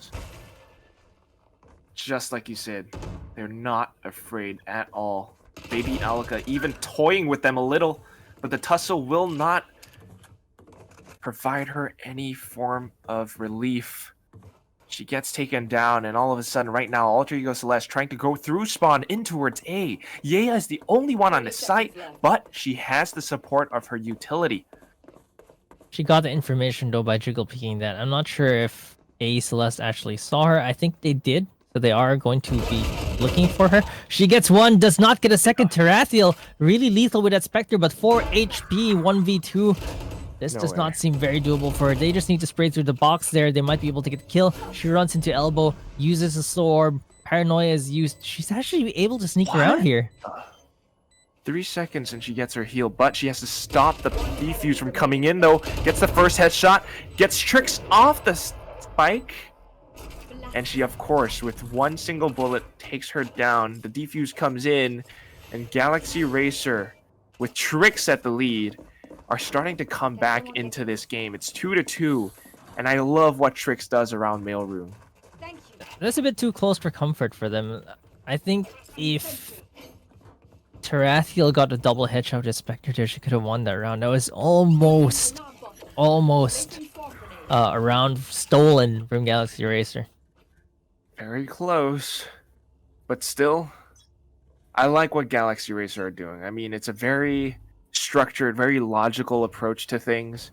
They have the 2v1, and it's just playing off of her teammates' contact. It's good. It's tried and true. If they can repeat this, if they can continue to block off mailroom, Alter Ego Celeste will be forced to think about different approaches to sites. But the counter Is wall... this a different approach? This is a different approach! Trix was not ready! Oh my god! And with this, the entry onto the B side, Aneri just takes Ivory down. Aya makes it a trade, though, all the way from CT. They have to be careful about this. Aya just goes back in for the counter aggression and gets taken out. It's all up to Yaya and Baby Alka. It looks difficult. They commit the lockdown as well. Okay, lockdown certainly slows things down, but oh, she goes in for the peek and gets shut down by Ayumi. It doesn't even... Okay, only 1 player detained, though. There's Baby gonna be Alka. that flank from Margot who was waiting behind the wall. Once it broke down, Baby Alka was gone. They didn't expect the blast pack from Neri. They knew that someone is heaven, and I think Ivory wanted to smoke main first before getting into position, but she was caught in her smoke, or at least the smoke interface where you're trying to put your smoke down. Still, this is Alter Ego Celeste, and now crippling Galaxy Racer's economy. They're just looking to rush, and rush. Onto the A site they go this time. And Baby Alka's trying to do her best with the shorty. Gets pushed back a little though. It's a nice crossfire, but I don't think it's going to be enough because of this boom bot as well as the dash from Ayumi. What did I say? This double duelist setup, the dives are just too strong. A bit too fast for Galaxy Racer, and they are on an eco though, so they're just gonna try to get a little bit. They do get Margot, so it's not a total wash for the pistol round for them. Galaxy Racer 2 to 4 is not too bad still. Not too bad, but my god, it's just they're not stopping at all. This time around, back in towards B they go. What are we thinking? Just explode out of garage? I mean, the mid presence has been pretty good from Alter Ego Celeste, but Trix has been stopping it with the walls. The counter wall was nice though, but that's one of those tricks that, you know, fool me once, shame on you, fool me twice, shame on me. Trix is probably prepared for this time. Storm Grenades trying to buy a little bit of time. The B side is still relatively open, even though they've committed 3 members mid, so they're gonna have to play from heaven here. That's exactly what they're looking to do. The lockdown will push them off, though. They're waiting for the execution from Alter Ego Celeste, but it has to come down to timing. Ayumi starts things off with a dash. They back up. They gain control over the site. The spike should get planted pretty soon. You're talking about the dives, and those are the dives supported by our teammates. They're able to get to the site for free. They get the spike down. Now it's going to be a 5v5 retake. +1 Baby Alka with the operator. Thankfully, Trix was there to help her out. So now, with one less player to worry about, they can focus their efforts on the side alone. Question is, where exactly are these players? Ayumi around the back of the box will be able to find one, gets traded by Aya, and then Iceberg, the last one left, alive from Garage. Unfortunately, not able to hold it post-plant. Galaxy Racer looking good with the retakes. Wait, why is Trix defusing? She has a res. Was she defusing? She gave it? No. Oh. Well. You guys are just angered Marquis the Economist. Ultimate Economy counts as Orb well. economy. Exactly. Shouldn't have given it to someone else, but whatever Hey, it is. they got the round. Yeah, they got the round. That's good enough. That's Hey, a win in our Ayumi, look at books. Ayumi. Bladestorm by TM. Oh gosh. Oh no, she has a Bladestorm. judge. Judge. Get out of my way! Yeah, whatever it is in this girl's hands, it's always so incredibly strong. But right now, Baby Alka, I think, trying to go in for the early information, gets smoked off.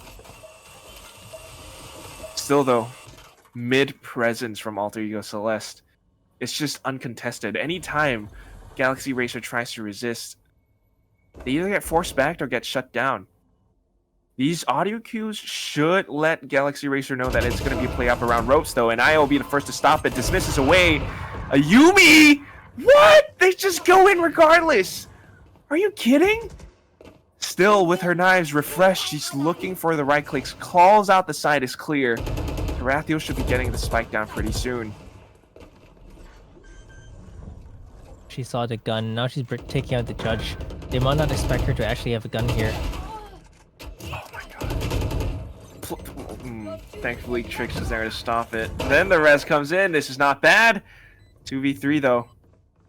And Ayumi is still just as deadly. Oh, god. Come on. Tarathiel and Iceberg. You would think that they're holding somewhere around the site, but they just push up ramps. They are really having their way here, and it's not even Inari doing all the work here. She's done quite a bit of work, not to discount that.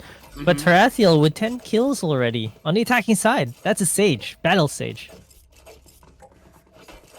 how are they able to do it? It's just I'm out of words. Every single round, it's just some kind of crazy aggression. They seize control over the site really quick, and after that, the post plant positions, unless they're locked down on site itself, they're actually able to maneuver, and then Galaxy Racer are a little bit lost. But here we go, same thing up towards mid. Aneri with the blast packs again. Baby Alka was so confused. Triple already. And she wants even more. Ayumi though, lurking around mid. Damn. Tricks, they know where she is. Oh! Actually able to find a headshot on towards Aneri though. Still not gonna be enough. Every single player, they've gotten the information, they converge on her position, and class is in session. It's Alter Ego Celeste taking you to school. This is how you play Split. They're on the attacking side, by the way, and they have a 6-3 lead against Galaxy Racer.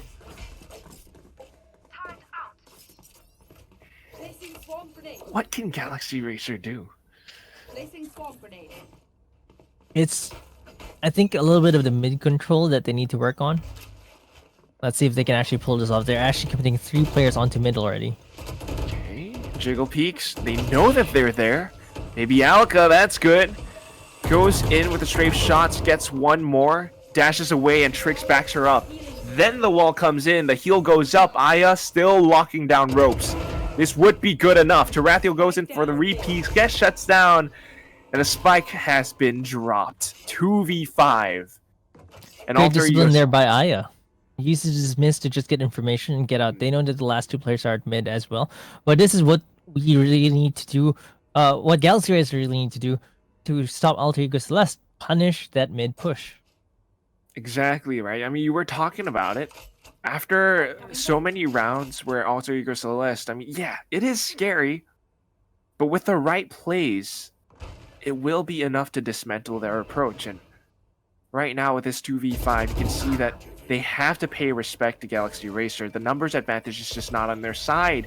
But off that one pick, though, they're looking to gain control over B Heaven. Stairs is the question. Trix goes past the smokes. Instantly, with the flicks, will be able to take down 2. Actually, Stewie 2K'd that out of the smoke. Once she heard the bot go down, she knew that she had a split second to get out of that smoke where the bot actually won't get triggered and still surprise them. So she gets those 2 kills. Really great heads up play by Trix there. And Galaxy Racer are going to keep it close, but AE Celeste are still on the lead. They still have a big economical cushion to actually buy this round and even the next round. Very nice. So Galaxy Racer, I mean, you know, they might be at a disadvantage, I guess, in terms of the scoreboard, but they're making great adaptations. I mean, you saw at first, it was Trix with the Sage wall up around mailroom. This time, it's padded by 2 extra players from her team, Baby Alka as well as Aya, which is the right call as well, because Baby Alka can dash away. Aya can dismiss away. This is how they want to play mid. But then, once they start doing this, Alter Ego Celeste will start trying new things, and then it just goes back to square one, and you're gonna have to think. Alter Ego Celeste, what are they gonna do? How do we play around that? Yeah, we'll have to see what they can pull off. They still have a lot of room to play with, to be honest. On Galaxy Racer, Baby Alka with Bladestorm by there. Whew. Shorty again. That's why this is so fun to watch, though. Yeah, Shorty, but because she has her Bladestorm, so it's not too bad. But then again, will it be enough? That's the question. This time, maybe Alka positioned up around A. We see a couple of pings from Alter Ego Celeste's players, though. Saw some around mailroom. Yeah, they do love going to mailroom, taking control of it and going B. And That's been the general playbook here for them. It is a good playbook, though, because that is kind of how you want to play Split, with control over mid. I mean, not just mailroom. I mean, the bigger one is truly the middle lane, because sometimes defenders will look to rotate through ropes, and that will cross into mid. I mean, that's the fastest and shortest route over onto the B site or the A site. And if you have someone positioned up there, if you have someone lurking around one of these positions, you will be able to stop the rotations from coming through too easily. So it's a smart thing to do, but it's not that easy if Galaxy Racer play around it. The previous round that we just saw, that's exactly what they did. If they can continue doing that, I mean, it's pretty scary as well, because look at how Baby Alka, I mean, if you remember how she played around Mailroom, just going in for that one quick peek down into bottom mid. If she actually missed that shot, if she died, things would have been very different. Yeah. They definitely need to make sure they take control of mid, but they're also shuffling around. The thing about split is that your defense has to be a bit more dynamic, because if you're committing 3 mid, that means there's actually only one A and one B. So if A Celeste decide to go full on via either A or B main, that's gonna be easy pickings for them. And that is the tug of war, the ebb and flow of the entire game. So there's so many moving parts, so much to consider, and that's why mad respect to both in-game leaders and basically every single player that competes in this FSL Valorant circuit. But here we go, round starts, and it's a B split from AE Celeste. This Trick's aware of this though. Alarm bot would be enough. She shuts Ayumi down. 2 more players are there to take her place. And that's definitely teamwork right there, because that's Yaya's bot and Trix's wall. She's hiding behind the wall, waiting for the bot to make contact. Look at what Trix has done. Just off of that one frag, immediately backs off all the way into her spawn. She's coming back around stairs. There is that dark cover that she can play around with. That is exactly what she did from the previous rounds. But here we go. Alter Ego already down onto site. Baby Alka stopped it with the knives though. Spike has been dropped. 2 players remaining. They want to continue for this, but they can't. Tarathiel, ooh, too many angles to look for. One towards Garage, one towards B Heaven. And unfortunately, she gets overwhelmed. She got distracted by Baby Aluka going for that gun. I thought Baby Aluka was done for there. Smart though. I mean, you go for the gun, immediately hide behind the boxes for cover, and I guess Tarathiel just either had her knife out or she was reloading, I think. No, she shot into Baby Aluka, then she looked away. She was just confused. Yeah. And that's almost a 90-degree angle as well. I mean, Garage and then Heaven. Whatever it is, this is the last round of the first half. Alter Ego Celeste, can they make this a 7-5?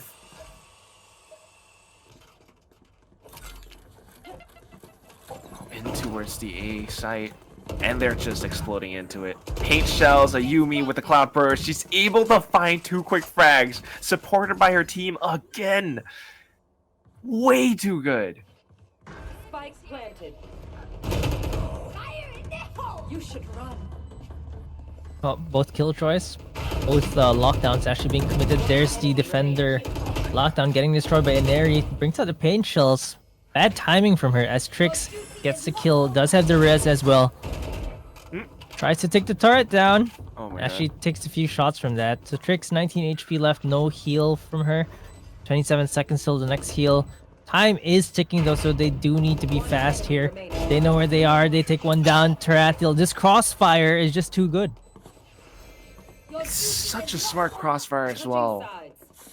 I mean, they knew that they had one player on the site just watching the spike itself, and then Tarathiel positions herself up by Heaven. And not just anywhere on Heaven either. I mean, she knew she had control over it, but at the same time, she had line of sight in towards ramps.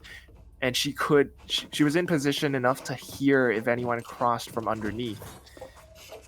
And of course, once the shots started happening, all she had to do was peek. No way that Galaxy Racer flicks 180 perfectly. 7-5. Now they're on the defense. What's scarier for me, Galaxy Racer on the attacking side? Can they break Alter Ego's defenses? Exactly. They do have one jet, but they don't quite have that explosive aggression that Inari brings to the table with Raze. It's going to be a more methodical approach, I think. But that's going to cost a bit of time. Tarathiel right now, with the walls up, blocks off Mailroom in a different way. but it's going to be all pistols, right? So they know that there are players up around mid right now. And then Mary's just waiting for it.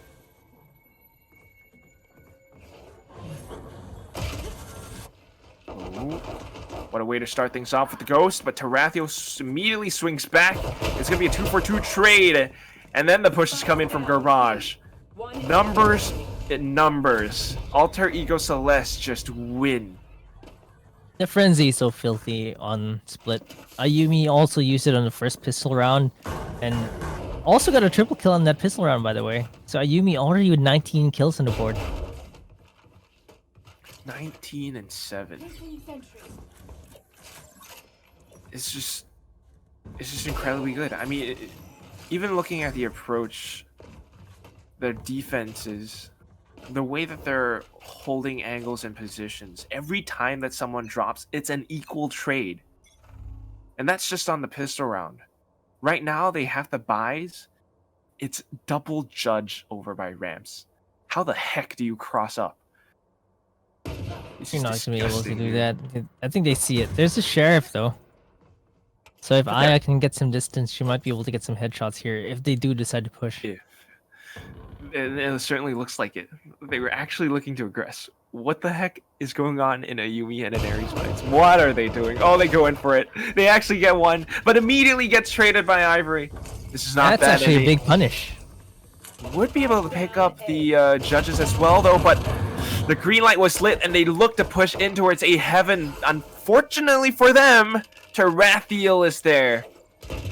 With the Spectre, no less. Baby Alka, last one left alive. They know she's up by ropes, and she only has a Sheriff. Oh. I feel like I've seen Tarathiel do so much work with just a Spectre. Yeah, in the previous half as well. And that's the thing about Alter Ego Celeste. Every single player steps up to the plate when necessary. Like I said, pistol round. If one falls, it's an instant trade. I mean, even if that one falls, they take at least one down with them. Always even. Only thing that's not even is the scoreline. 9-5. If they win this, that's the worst thing in the world for Galaxy Racer, because this is their full buy round. They need to make this one count. Yeah, it's going to be really difficult if they dig themselves. If they lose this round, which is the bonus round for Alter Ego Celeste.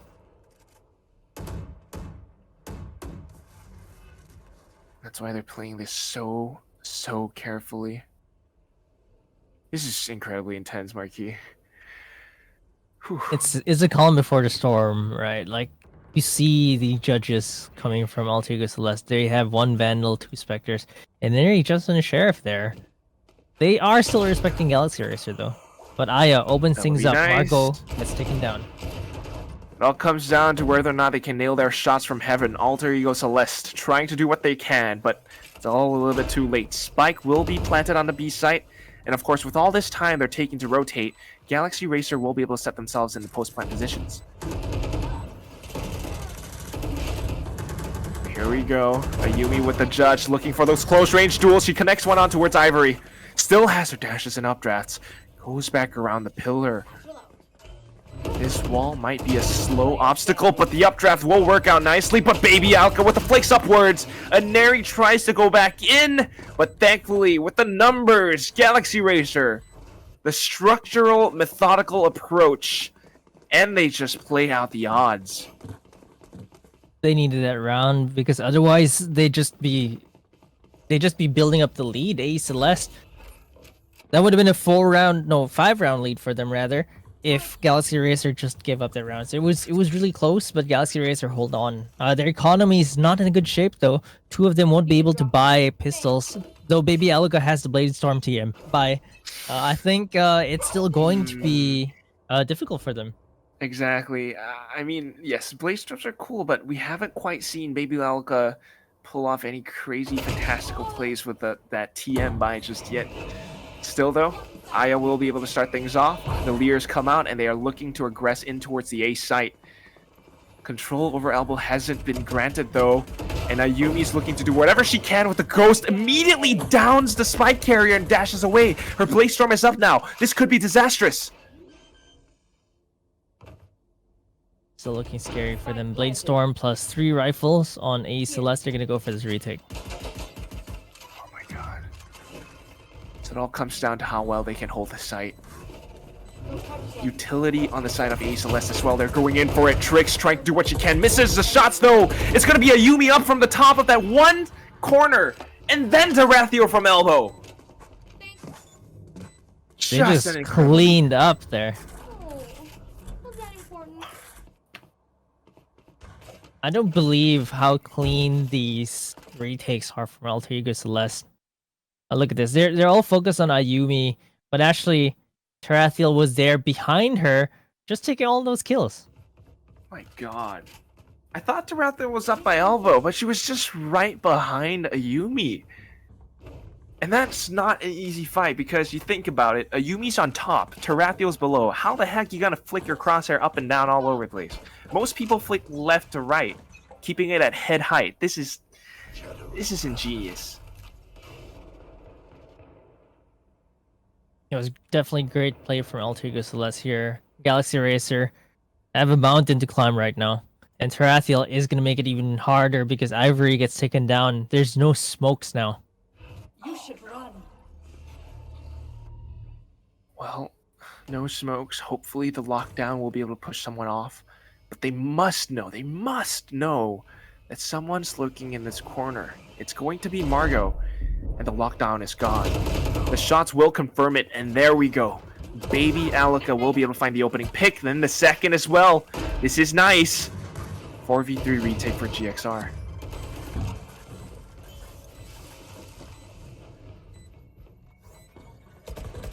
Look at the two-pronged approach as well, though. One from the left, one from the right.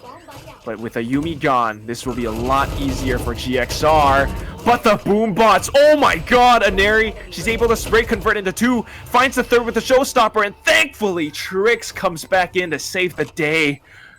Oh. Trix was the one to stop the show instead, and Galaxy Racer getting closer and closer, but A Celeste still have a pretty comfortable 10-7 lead. Certainly comfortable. That's why you hear me panting. My heart can't take this. Galaxy Racer, every approach they take. I mean, it was already so scary with Ivory gone in the first few seconds of the round. They need to be a little bit more careful. And they need to make their executes a lot snappier. Because once they actually make their way onto sites, once people like Baby Alika come online, it's just brilliant from them.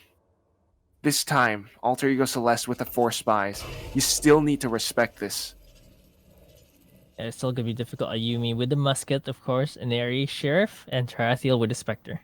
And this is a very strong Mayo room setup as well. I mean, Aneri will be able to get the first vision, and then Tarathiel's holding the off angle with an automatic weapon, the Spectre. Thankfully, Galaxy Racer will not be giving them that performance that they want. Instead, the spike is being delivered onto the A side, and this will confirm it. Nice low orb to stab anyone off from pushing in as well, past screens. But that nano swarm, those 2 nano swarms, is stifling them so much it allows for Aneri to pick up 2 with the Sheriff? Oh, and Ayumi on top as well! No way! Galaxy Racer have no idea where to look! That's a third headshot from Aneri. That Sheriff is really putting in the work. You can see why she's considered one of the, if not the best player in FSL, and that Sheriff has just done so much for Alter Ego Celeste. That was a forced buy from them, and they just stole around from Galaxy Racer off of that Sheriff. Absolutely stolen. I'm so mad, and I'm in disbelief. It looked good from Galaxy Racer. Tricks with the slow orb into screens should have been the play, should have been good. But then the nano swarms from Iceberg plus Aneri, like you said, if she hadn't gotten those frags, that would have been a very different round. But she's the one to do it. She's Aneri for a reason. And this is exactly why. Even on an eco, you have to be so careful about Alter Ego Celeste. And here it is, on the cusp of match point. Now with the operator in Ayumi's hands. Galaxy Racer on Sheriffs as well. This is just wrong. This is also wrong. Ivory thankfully able to make it a trade though, but Tarathiel just trades it right back. It's a 4v3 now. She's gonna res an area here. Oh my god. Thankfully, Baby Alka trades it right back, but then the res comes in. Ayumi with the operator just says, hello, you did not know that I have this big stick in my hands. It's going to be good night very soon. Baby Alka, last one left alive. Can't quite connect it, and Ayumi just dashing away their hopes and dreams. That's strong mid control from AE Celeste. Like, I think that Trix didn't expect a third member to be there as well. So once she heard the rest from Tarathiel onto Inari, she peeked out to try and go for that double kill. But it was actually Ayumi that was watching that corner there. It's just, they have thought of so many different possibilities. Alter Ego Celeste. And that's why you're seeing all these positions. And now the double operator in towards mid. How the heck are you going to gain control over mid if you're Galaxy Racer? Just absolutely impossible. You're just styling right now, and this is match point. This is really scary right now. How are you going to push middle through the barrel of two operators? Just incredibly strong. That's why they're the 4-time champion. And they're going for a retake play instead. AE Celeste are willing to cede the site to Galaxy Racer. Still have to be careful about the approach, though. Icebergs, Nano Swans, and the Alarm Bot. That's going to be the one to stop this. She's just waiting. Has all the information. Full 5v5 retake right now. The one hope that GXR has is that the double operators will miss their shots. Well, one operator now because Inari has a backup. I just can't believe they actually bought a backup on 12-7. This could still bite them in the back if Galaxy Racer win this. But they do have a plan. Baby Alka takes Ayumi down though. That Blade Storm buy is not really gonna pay off for them because that's 2 kills already for Alter Ego Celeste. So the 3rd kill from Tarathiel, there's a showstopper. It's gonna connect as well to Ivory. It's all down to Ye right now, 1v4. And it looks like Alter Ego Celeste are just gonna take her down. She gets detained and it's just going to be the map for them. Split 13-7. It still look pretty close respect to Galaxy Racer. They actually put up a challenge here, but you know, this is Alter Ego Celeste's map. It's just difficult to take this map against them. Undisputed, undefeated on this map alone. Split is their home for a reason. I mean, every single setup that they have, it's just same things that we saw from before. I mean, they've always had this in their playbook.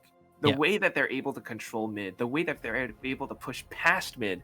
You watch Ayumi and Inari do their thing. They buy the judges, and it's just, you don't believe it. I mean, you expect teams to go in with, you know, rifles or maybe Spectres, at the very least, even Spectres, exactly. But these girls, like we said before, man, they just turn this into an arena shooter. They turn this into Quake. They turn this into some other. I don't know, man. This is. You saw Inari with those quick jumps into B side on the executes, just dashing across as well. Was Ayumi. It was just basically for them. It just, I'm gonna cross the site and there's nothing you can do about it. In fact, I'm even gonna get a few frags of my own.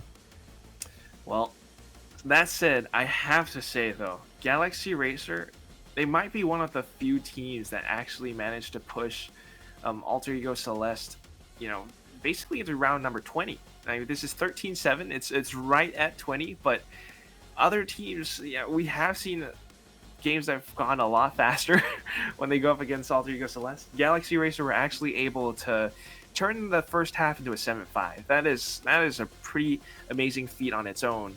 It's not a win, but you're starting to see them improve, and there is that chance. There is a chance in the future FSL Valorant Opens that Galaxy Racer will be the team to dethrone Alter Ego Celeste. It's a rat race, and both sides, they're continuously pushing each other. It really looks like they're the second place team right now because they made quick work out of Magnifique today. And Magnifique were the ones that take down Kid My Orc. And made it all the way to lower bracket finals, but Galaxy Racer made it look like a speedrun. They look like Alter Ego Celeste in that speedrun. Oh yes, I mean we talked about it. You know, Icebox and Breeze 13-4, 13-3. It's it looks good, but how they stack up against Alter Ego Celeste will always be the question, especially in this best of 5 grand final. This was just split. 13-7 is not bad, but it's still not a win. So right now, Alter Ego Celeste leading 2-0. The next map is going to be Breeze, Marquis. What do you make of that? I think Breeze is probably the only map where I'm not too sure what Alter Ego Celeste can do or will perform, because it's a relatively newer map. We haven't really seen them play that often, but they are such a strong team that even against this is their map pick. So against Galaxy Racer, I think they're going to be ready because they're just so good right now, and I feel like they are feeling the momentum, and it looks to be a clean sweep for Alter Ego Celeste. Exactly. This is the map that they need. Galaxy Racer, they have to win this. It is 2-0 right now. If it becomes 3-0, that's it. But I think they look prepared on Breeze because of their performance against Magnifique. They even played this against other teams. Alter Ego Celeste, on the other hand, so far, only 3 rounds ever played on Breeze, and it's about a 50% win rate. They have not played it at all in this month. So will they be prepared? That is the question, but we'll only get our answers after this break. Again, this is brought to you by Intel as well as Yahoo, the Valorant Game Changer Southeast Asia, FSL Valorant Circuit, Alter Ego Celeste versus Galaxy Racer on Breeze coming up next. And welcome back, folks. This is the Valorant Game Changer Southeast Asia FSL Valorant Circuit.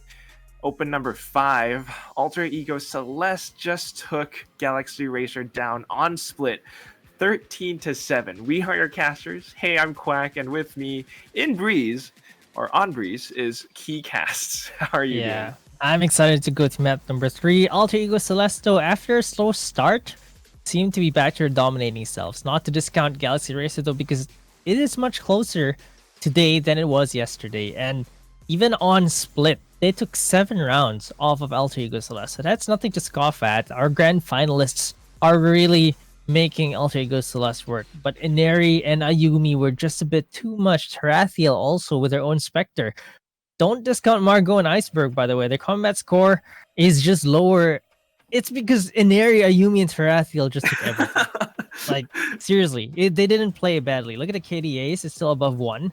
They just didn't have anyone to shoot because everyone is just getting taken down by the 2 duelists. Like you mentioned, the judge was just a bit too much. Galaxy Racer were overwhelmed. It's that feeling of like, all right, team has a plan. They go in, the duelists do their thing, and then all of a sudden the round's over, and you're like, wait, oh, we just won. Okay, I guess I didn't have to do anything. And that's just Inari plus Ayumi. When they're on this map, when they're on these duelists, you can expect this performance. We haven't seen a single team find a way to defeat them yet. Still, though, this is split. We see Galaxy Racer trying to pull off some nice adaptations. They're actually able to bring it to an even score in terms of objective wins. I mean, they have had defuses, they have had spike plants.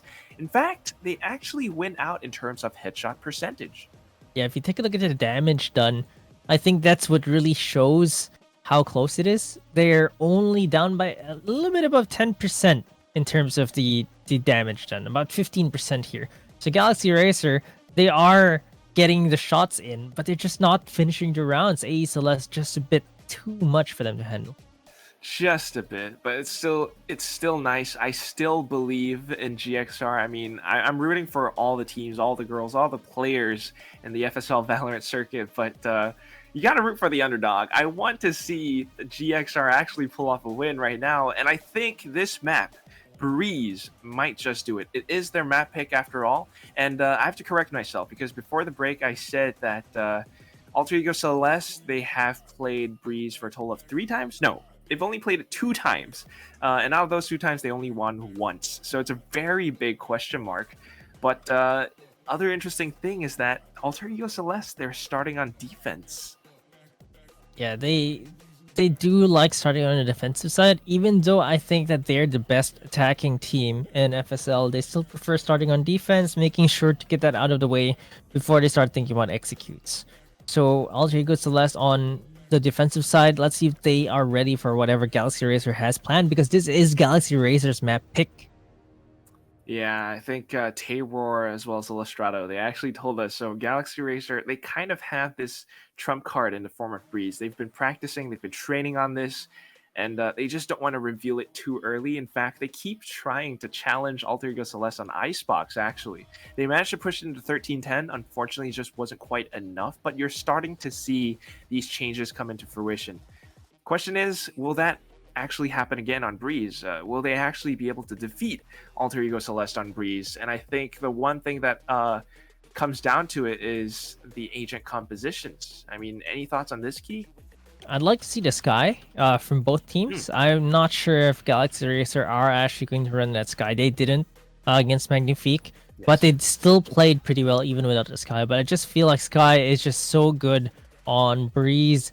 I think KO doesn't really work out here. I don't remember Alter Ego Celeste really running the Sky though, so I don't think we'll see Sky from both sides, but I do want to see it. Yeah, I would love to, because Sky is very strong. First of all, the blind. Second of all, you actually are able to get information along with that as well, and you can control how well it travels, and you're able to pull off fake flashes as well. That's something that we haven't quite seen in FSL Valorant Open, but that's also because we don't see Sky being picked all that much. But at the very least, I mean, we have seen Trix starting to go for that duelist role, going for Jet. She did it on Icebox. On Split, she went back towards a Sage. What do you think she's going to go for this time? It's hard to say, really. I'm not sure what she's going to pick this time around. I think it might still be the Jet, just because on Breeze, Jet is really good. And for Inari, we might just see the Reyna. I don't think Raze works so well for this map. But who knows? I mean, Inari can get away with anything, and I think she'll still frag. Yeah, I mean, I might think a Reyna plus Jet combo, because that's just what they did on, maps, other big-ish maps like Ascent. But I'm very curious to think about the controllers, because your smokes can be a very important tool when it comes to approaching sites. Of course, what we've seen from Galaxy Racer against Magnifique is that Yeya will go for the Viper pick instead of Ivory. So also curious, also interesting. But on the other side, Alter Ego Celeste, I think they tend to prefer Omen. Yeah, I think the Omen will likely be the one to come out. Margot, especially Omen Specialist, I'd like to call her. Maybe they have some tech for Breeze this time around, but I think that from the looks of it, Alter Ego Celeste are defaulting to their comfort picks. We saw the KO earlier in the tournament, multiple times even, but it's not coming out today because they're really taking this grand final seriously. They are looking at Galaxy Racer and giving them a lot of respect for reaching the grand finals. It really is. I mean, respect as well as just be showing that sportsmanship. Even at the end of that game, that last round on Split, who was it? Can't quite remember. I think it might have been Yeya who was detained, the Killjoy player. Yeah, they could have left her. They could have done any number of things, but they just finished it off really quickly. And then it's like, we don't get to see it right now because we're casting from home and everything. But back then in the studio, we got to see the in-game chat, and they would often be so polite, typing GGs like, "Oh, you guys played well," and fun things like that. So these girls are awesome, but we're in it. It's a grand final. I really, really don't know what to expect, but it feels like both sides are just out for blood. Yeah, we're going to the agent selection pick right now. I saw the KO highlighted for half a second there, Iceberg, but actually quickly switches to the Sova. Inari hovering the Sky. This would be a treat if Inari would play the Sky. I mean, we've seen some players actually use the Sky similar to a duelist. I think Inari can pull that off. A lot of question marks in my head. There is that potential. There we go. She locked it in. And I think this is the exact agent composition that I faced off. So just a little bit of background. I actually did face off against them in a game of unrated for some reason on Breeze when the map first came out. And I had no idea that was Alter Ego Celeste, but they did play a composition that resembles this. There was a Sky, there was a Viper, there was a Sage as well. And they completely demolished me. I don't know if that's going to happen again this time because Tricks on the Jet, the rest of the team, this is the composition that they picked against Magnifique. This is what they trained for. If everything goes according to plan, this should be Galaxy Racer's map. Hey, Margot is on the Viper, so actually that's an interesting tech. Like you mentioned, her comfort pick is the Omen, but she's actually on the Viper this time around, and Baby Aluka gonna be on that Sova. We saw this before for them. Aya is gonna be the one in the duelist. Well, Aya with Reyna, they're swapping their roles around a little, which might be a little bit curious, but they've made it work before. They certainly could do it again. The only thing is, will it be the same result when they face off against a team like Alter Ego Celeste? So against Magnifique, they actually did make it kind of a speed run, if you want to call it that. 13-4 was the score, and they just absolutely demolished them. I mean, that's how Galaxy Racer can play when they are that prepared. You see their approaches to games. You see how they push their way into sites. It's very methodical. It's not just blind rushes, and that's not what they do. Yes, definitely not what they do. Plus, with the Sky here, I want to see how Inari plays Sky. I'm excited for this one. This is Galaxy Racer's map pick, but they are going to have to be more than just ready to take this map off of Alter Ego Celeste. More than ready. Oh boy. Well, I mean, just going back into towards a little bit of theory crafting. Sky is such a versatile agent on this map. You can entry, you can get information, and holding as well. You're able to stall just for a bit, depending on how you use your flashes and whatnot. But I think it's such a big and wide open map that you kind of need control. It's not easy, first of all, to gain map control, but you do need it because leaving a lot of open spaces kind of allows for teams to just push in and maybe go in towards unexpected spaces and corners where they will be able to take you down. And Alter Ego Celeste, they're not the team. They're not like Magnifique in terms of the attacking side. Their strategies are much faster. They're a lot more dynamic, and they win their aim duels.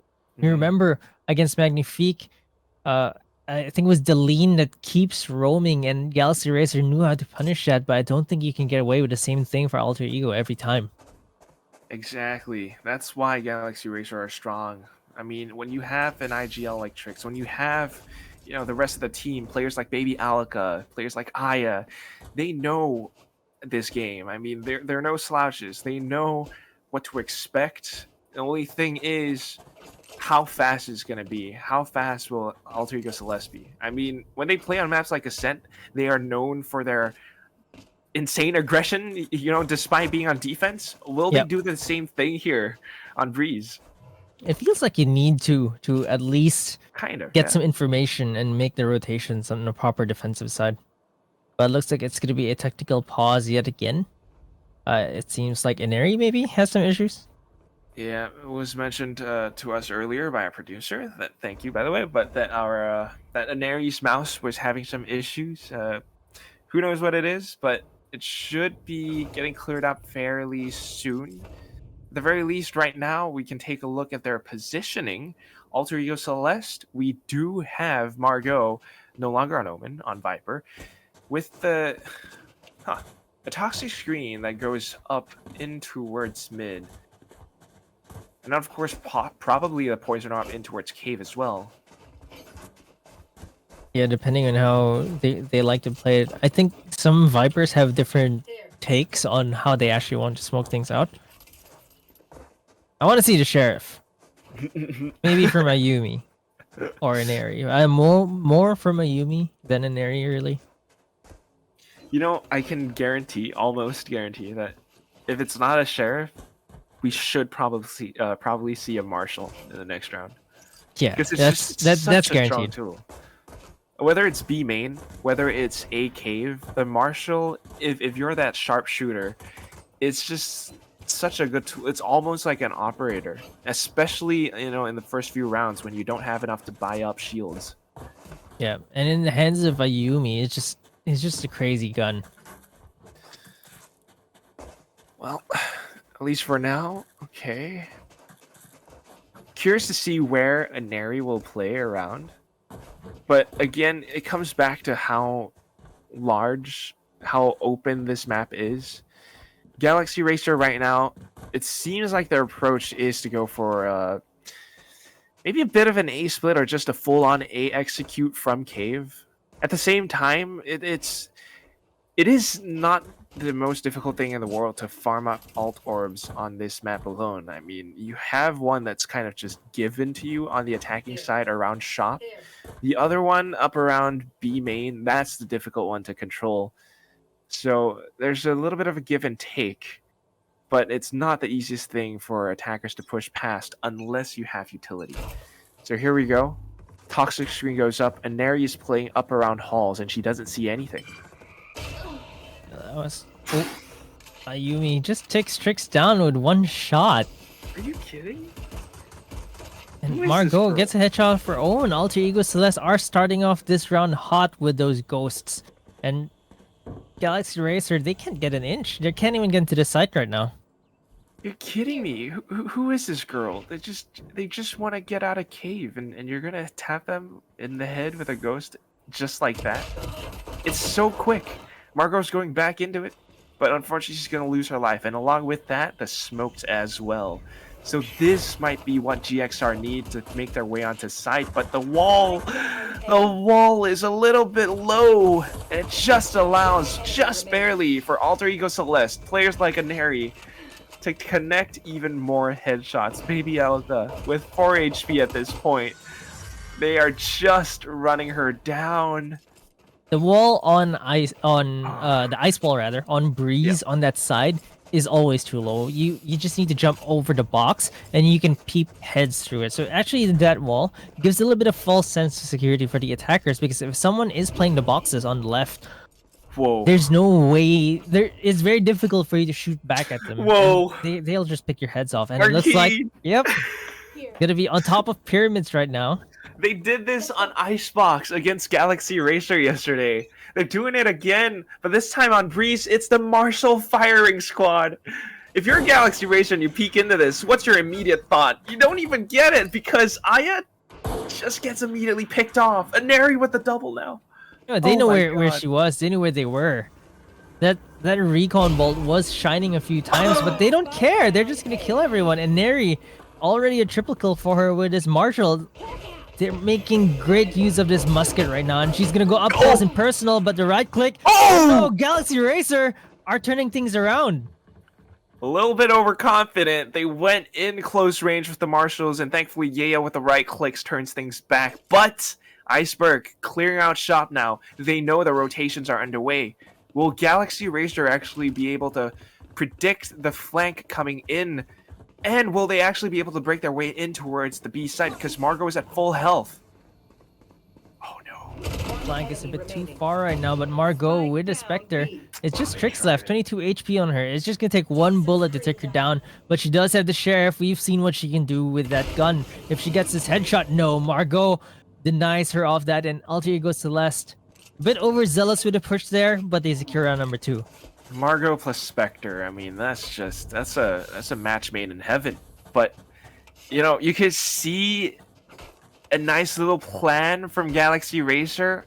They had the toxic screen to play with, and Trix went in for an updraft. They kind of baited Margot into peeking upwards, but the thing is, the timing was a little bit too early. If Trix's ally didn't waited for a second before pushing past the toxic screen, it might have been different, because it would have allowed for them to take down Margot, who was looking upwards. But anyway, full buy round right now for Galaxy Racer, and they need to make this one count.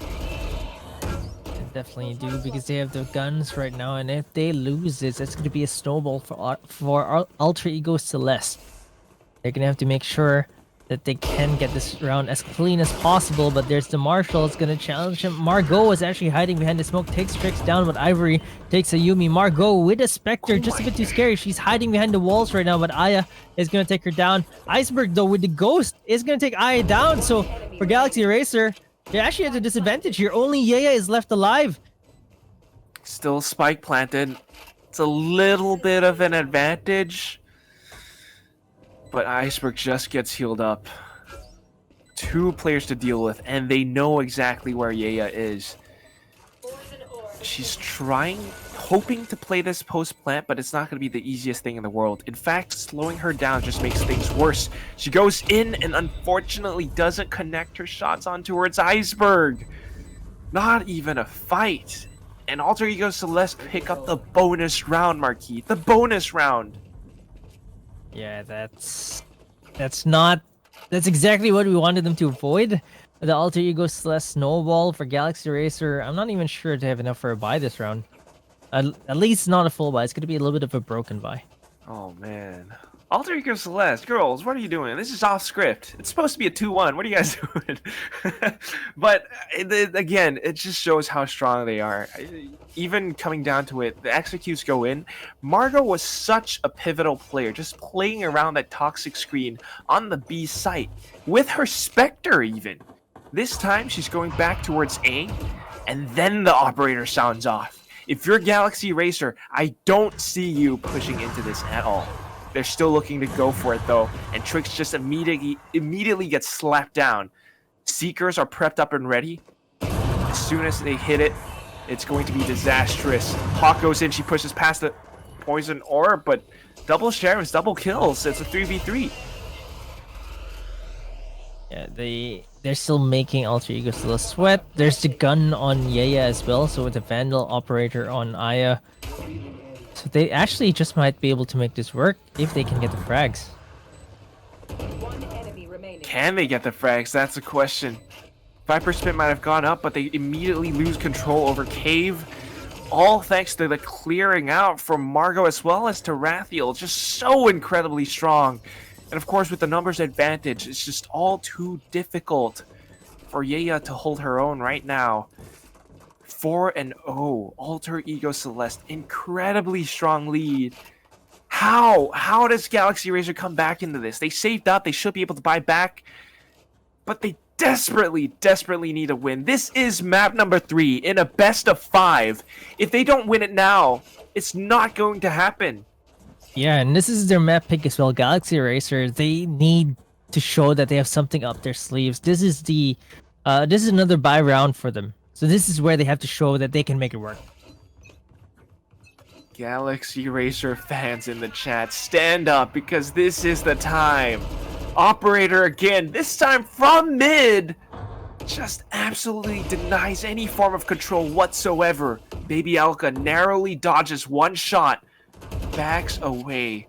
Viper Spit just locks out B. Their only options are to deal with this operator somehow or go in towards A. Their position really isn't very good. They can't even get out of this B hall from Cannon. They're still wary that someone is at mid watching them. Not just anybody as well, it's Neri. A Yumi now positioned up towards Nest. A nice little res. Will it be enough though? The Seekers will go out right now, and Aneri pushes along with them, hides in the Cloudburst, finally finds some people. Tarathiel's there to back her up. They take down 2. She's still alive as well. Oh my god, even better. The second headshot. Hawk comes out. The 2 players remaining on GXR are so lost. They're stuck. Ivory manages to find a little, but then a Yumi just comes in with the knives. This is so strong from Alter Ego Celeste. 5-0. Still unstoppable. Galaxy Racer, that was a full buy for them yet again. Are they gonna have to save? I'm just really scared right now. They're gonna force buy though, Galaxy Racer. They're gonna have some light armor rifles for everyone except Ivory. But man, what can I say here? They're just dominating. Alter Ego Celeste, this might just be a 13-0. I don't know, they're on pace for it right now. No way. Okay, Ivory is able to find one more, but the real problem is a Yumi. This operator is really going unanswered right now, except for that snake bite she runs into it. That's the problem, right? I mean, you might have one snake bite. That's only one angle, one position. This map is so big, especially on the A site, that if you have an operator, you can move into so many different positions. One thing that I can think of would be a smoke, a toxic screen, something that obscures the vision from a Yumi. She won't be able to see anything, and then you're able to play around that. Hopefully that works, but here we go. They may get a trade in towards halls. A little bit of control, but a Yumi already has her sights set on the metal doors. See if Iceberg wants to push this smoke from the Ooh. decay there. Ivory takes a Yumi down. That's exactly what they Iceberg. need, but Iceberg is really close up here, trying to look for them already. Takes the spike down, and takes Zaya down as well. Margot was not even close to that, and Iceberg just really played off that smoke really well. That false sense of security provided by that smoke cover. What on earth? It's almost as if every single player on the side of Alter Ego Celeste have the same plan, the same mind. They know what to do. If one player drops, immediately Iceberg is already on the way, and it's so quick. So this is a good call from Galaxy Racer. A tactical timeout right now.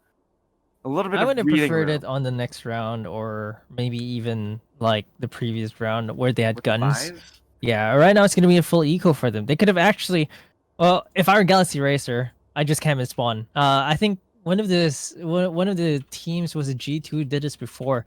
They spent the whole round just sitting in spawn discussing the strategy for the next round Mhm. because your timeouts are limited and you're probably gonna lose the round anyway, right? Because you're in eco. So I think this might have been better in the next round, but they do need their confidence kind of patched up because Yeah. 6-0 is such a mental mountain you have to climb to actually come back from this. Need that mental reset. There's a lot on the line right now. It's the grand final. So hopefully that one tactical timeout just gave them that mental reset that they needed. Do whatever they can in this round, and then the next one has to be the one to seal the deal, to start to change things around. All sheriffs. 2 in towards mid, 2 around cannon, and just, oh my god, Aneri. That's just Oh my filthy. god.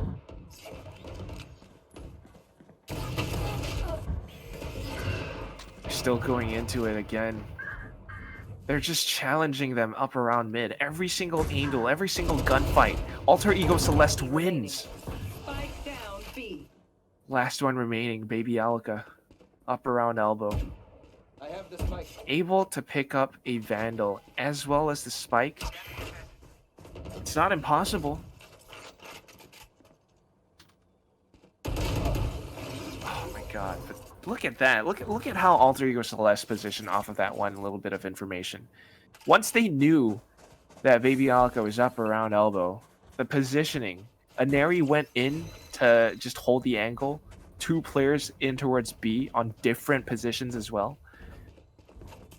Just how do you play around this?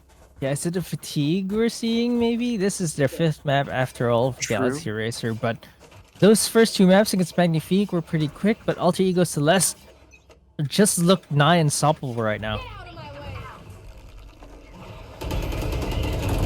Oh, now this time they're going with the aggression. Oh my god, they just want to shut them down. Trix is mad though. Double kill with the Blade Storm.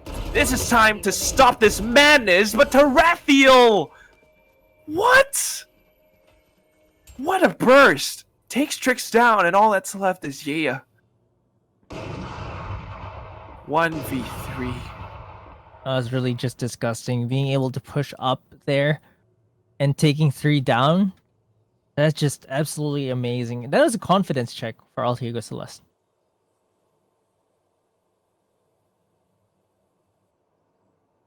Still though, my god. It's the same scenario. Earlier on was Baby Alka was the last one left alive. This time it's Yaya and Alter Ego Celeste it's like they have a third mind's eye or something. They know exactly where to position themselves, where to watch for the possibilities, the way they have control over the map, this aggression in towards shop, in towards cave, everything that they do. First of all, their mechanics are just the absolute sharpest. Second of all, their game sense, their knowledge, the way they go for map control, it's so calculated, it's so coordinated. Oh, they got punished for that this time around. Aya and Trix, they were blind, but they just sprayed through that, and they have control over B side right now. This might be the round for Galaxy Racer to take. Spike planted. Might just be it. The 2 opening picks, the early aggression gets punished. And along with this control, they need it now more than ever. 0-8. Oh my god, Ayumi, no way. No way. She saw the foot. She saw the shin. She saw it. She's calling it out for her team. They're trying to use this toxic screen to get past into a closer range, closer fight. But the sprays come past. And you know what? It's going to be Aya with the triple. Finally, the op gets downed. And Galaxy Racer with 1 round on the board.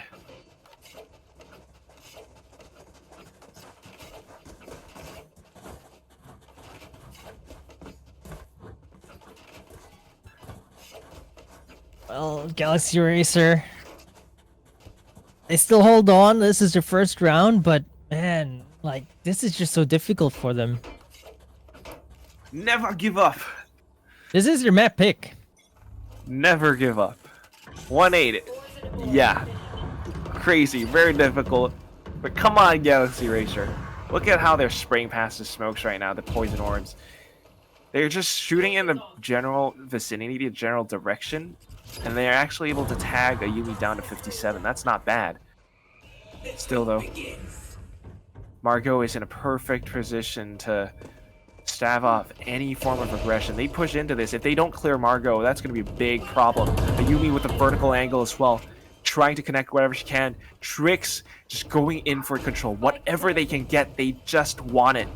Viper's Pit is up. Ayumi tries to find something, gets denied. And all that's left is Tarathiel.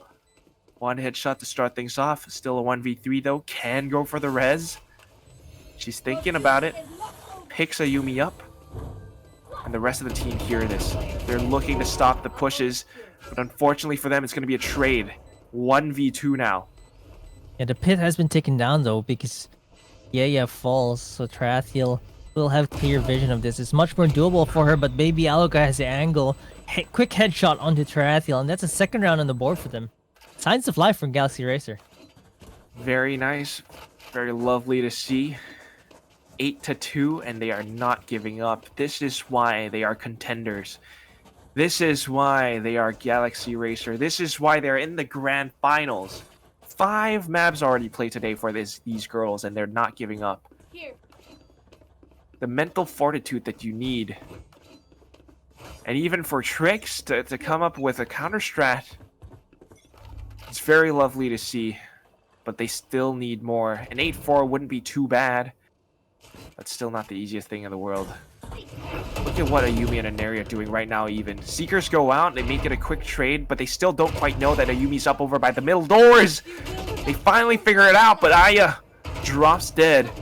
Baby Alka trying to do whatever she can. They need to spray past the doors, but it just won't quite connect. It's a 3v4 right now.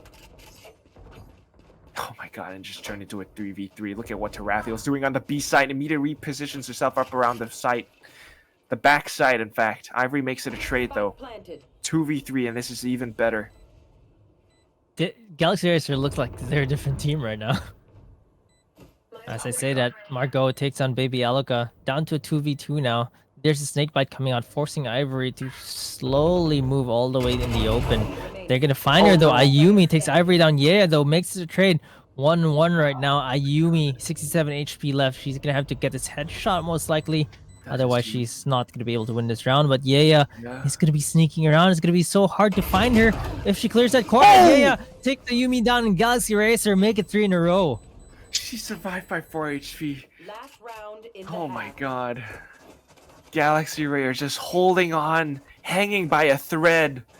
but they're still making it work. Just keep pulling at that thread. Keep unraveling whatever Alter Ego Celeste tries to throw at you. Because this is your last life in this FSL Valorant Open 5 tournament. $1,500 US dollar prize hangs in the balance. Yeah, Margot with a quick Viper's Pit. They just want to secure this A side. Tricks with the operator though, so that's gonna deny her that peek into A. Would be good. They try to push along with the owl drone, but Margot, she's still watching that one entrance.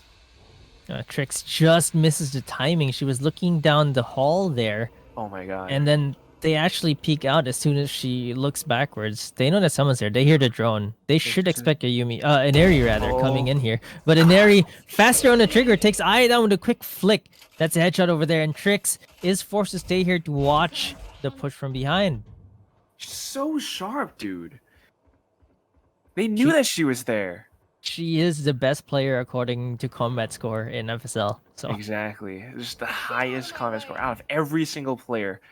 And right now, positions-wise as well, they get so much information. They hear the push in towards B. Ayumi actually saw Ivory's back there. Look at how Alter Ego Celeste are circling around the Galaxy Racer players. They are It's a sharks. lineup. Oh my god. 2 Hunters Furies back at each other. This is an anime duel. Ayumi just dashes in and closes it out. Oh my god. 9-3 at the end of the first half. Yeah, that's just too overwhelming. The Hunter's Fury, the dashes, they had no answer there. And the flank from Ayumi just really put a damper in their plans. This is, oh my god, this is like Dragon Ball Goku versus Vegeta and they're throwing the freaking Kamehameha and the Gallic guns at each other. Yeah, it's just insane. But let's see. Galaxy Racer. On the defense? Yeah, defensive side. They've polished their attacking side, but AE Celeste were just too strong on defense. Let's see if they can hold the onslaught from AE Celeste though. A different toxic screen from Yaya. This one just closes off mid completely. A cave is open, but she's banking on a poison orbs to do all the work. One snake bite as well. Might be good, but it all comes down to how she times it. A little bit early, I would say, but minute 30 burns it down to about maybe minute 25, minute 20. Still though, control over halls just gives Alter Ego Celeste this big split push. Baby Alaka has to be worried about the stairs position. Aneri goes in for it, doesn't even need it. Tarathiel's there to back her up. It's all down to Trix and Ivory. I prefer this wall setup from Viper. Jeez. It's gonna be down to Trix with a frenzy. They're a bit low though, so Margot might be able to get taken down. Yes, she gets taken down to dash away, hides into the cubby, uses the smoke to reposition. If she finds an area here, she might just get more. Nice. How much time does she have left though? That's the question. Not really much time. At the very least, take as much duels as you can. It's 100 credits per kill. 200. Oh, 200. Yeah. But not even. Clearly, you're not getting enough frags, Control. Thank you. Yes, I'm not. I'm not the economist. So I don't have every single number in my head, but the numbers that I do have are 3 and 10. Galaxy Racer. This will be, or potentially be, a 3-11. Yeah, this is just going to be the second round for them. Trix made it expensive though. She made it a bit dicey, which allows her to get a gun, by the way. Oh, Bucky. Okay, they're full forcing here on the side of Galaxy Racer. My God. Is that the right call? I don't know. But they're doing whatever they can, holding as close as possible. Alter Ego Celeste looking to clear it, and they just find Aya. So smart, so experienced. Kind of let Yaya slip though, and allows for Baby Alaka to find one more. We're into a 3v3, and this is not the worst thing in the world for Galaxy Racer, but Ivory, oh, Ayumi misses, dashed into the wrong corner, and now it's a 3v2. You've seen it happen before. The panic dash, trap yourself, but it looks like Galaxy Racer might be able to have a chance for this round. Oh no! Oh my There we go. God. There's the lineups. There's only one. Marco! Oh no, there's two. The double lineup snake bite. There's the shock darts coming out as well. Not sure if they can get their hands in the defuse here, but Iceberg gets taken down. Margot is still here. Is she gonna get taken down? Taken really low right now. 41 HP. No! Oh, there's a snake bite. What the? Margot, the best girl. Just one snake bite. One snake bite. Won them that round. It was two. Was it two. just one? I think it was two. We probably should have been two because it lasted that long, but we saw the one from that perspective. Yeah, oh, there it's we go. two. Yeah, it's There you two. That's so good. Look at that. That's just so sick. It takes so much time to fly. Look at the amount of time she waited before shooting out the second one as well. She just ensured that round, and even she almost got. Did she get taken out there? I think almost. Maybe she did. That's why she has the Vandal plus Light Shields right now, but this is just incredible. And off of the Force, GXR have to Force again. Now AEC are just doing that SWAT team thing. They go in, they execute, they kill every single person on site. And all of a sudden, the slow rotates. Over from mid, over from B. It's not enough. It's not enough. Like, Yumi just goes in and takes one more name, kicks butt. And of course, the remaining players are up around mid. It's just a matter of time. Look at all these bullets flying all over the place. Devastation, execution. Every single player just drops dead. It's not even a battlefield anymore. It's a graveyard, Marquis. It's 12-3. It's match point. I don't think Galaxy Racer have the guns either. They forced every single round. Oh, God. No, they don't. Match point. Tournament point. They lose this round, and that's it. They go home with only second place. Alter Ego Celestè just absolutely so strong right now. And the executes are looking to happen, but GXR just pushed right into them. Thankfully, Baby Alika's there to trade one off. It's a 3v3 right now. But Inari in towards shop. It's dangerous. Margot takes Ivory down though, so it's now down to 2v3. I don't know if Galaxy Racer can hold on to this, but they do have two rifles on them. Cave and shop. The spike is getting delivered over onto B though. That's the biggest problem for Galaxy Racer right now. Aya peeks into it. Inari with the lurk will catch her. And Baby Alika none the wiser, still on the A site. 1v2. One thing that we can say is that she has every single bit of utility that she has. That doesn't really help so much as a solo 1v2 Sova. The recon bolt maybe, the shock dart not so much. Because it's really difficult to tell where they actually are. She doesn't know, she's not sure if there's anyone on site. She's gonna try to tap that. There's the flash coming out, looks away, and Inari is just gonna end things. And Alter Ego Celestè, 5 opens in a row. How crazy is this? They've just been dominating the goddesses of FSL. You know what? I said that they could probably just do whatever they want. They can test something for Open 5 and get away with it because they qualify for Elite. But I think right now they just want to finish the clean sweep. Imagine winning FSL Opens 1-6 and maybe even Elite. Right now, Galaxy Racer have been maybe the closest team, and Kid might work between these two. They've made AE Celeste really work for their maps. But man, AE Celeste are still in a league of their own, and they're just too strong right now. It really shows. I mean, every single play, every single rotation, every single kill. It's so sharp. It's so on point. And it's just, they're in a league of their own, like you said. And that's why the 5th champion, 5 times in a row, FSL Valorant Open 5, it's going to be Alter Ego Celestè. Galaxy Racer starting to come back into it.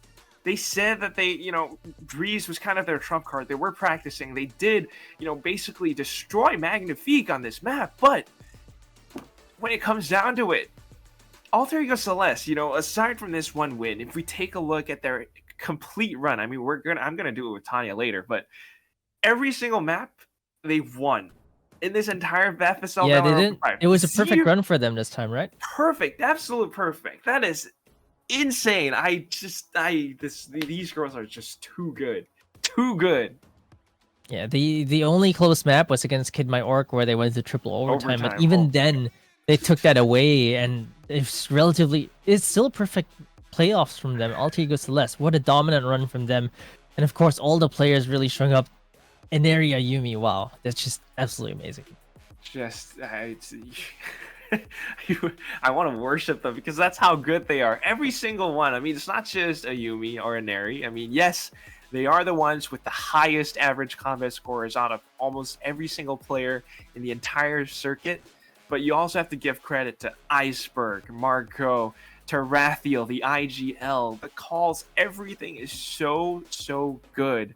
Galaxy Racer, they're getting there. They are getting there, but they just need that extra push, something to push them over the edge to meet Alter Ego Celeste par to par.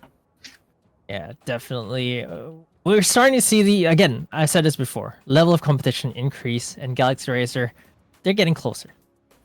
Well, aside from that, though, I mean, we're going to go for a quick break real soon, and then after that, it's back to the panel to wrap things up. But do you have any closing statements, Key? Alter Ego Celeste domination. That's all I can say. Welcome back to the very last panel of today. VCT Game Changers Southeast Asia FSL Open 5 playoffs. I'm Tanya May, and I'm just wondering, Control, hey, I'm Quack, why were you laughing so hard? I mean, hearing your own voice in the highlights and then just reliving those emotions of like watching Margot. You saw her pulling out the snake bite. You knew it was going to be a post-plant play. It was definitely going to land on the spike. And it's just that, like, oh, why give GXR a chance? That was so sneaky, and I'm sure that will inspire everyone to start playing Viper on Breeze and start doing that. But that was a perfect run by Alter Ego, and they did not drop a single map at all. The grand final was the 3-0. And again, we keep saying like teams come close. And in this case, the closest that Galaxy Racer got was on Icebox. Yeah, surprisingly, that was the closest one. I mean, 13-10 was how it went, as opposed to, I can't even remember, but it was a lot quicker yesterday when they did play Icebox. GXR, you know, they did their homework. They had a lot of nice adaptations, but it still just wasn't enough. I mean, they did everything that they could. Trix even swapping over onto an agent like Raze, and she was calling out of her mind for her team. They had so many different strategies to actually approach this, but unfortunately, when it came down to aim duels around the A site, Alter Ego Celeste just win it out completely. I mean, look at the kill-death ratios. You're even going to see the headshot percentages pretty soon, probably.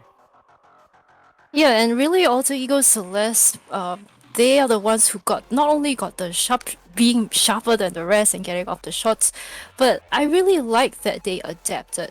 So even though they lost the first 4 rounds on defense, I guess we'll just put it that they needed time to warm up. But when it really got going, you know, and they needed to adapt, you see things like suddenly the Jet takes an angle on the side instead of a long angle on the off, and suddenly a Yumi is there in your face. It's like they tend to do these really small adaptations that just catch Galaxy Racer off guard.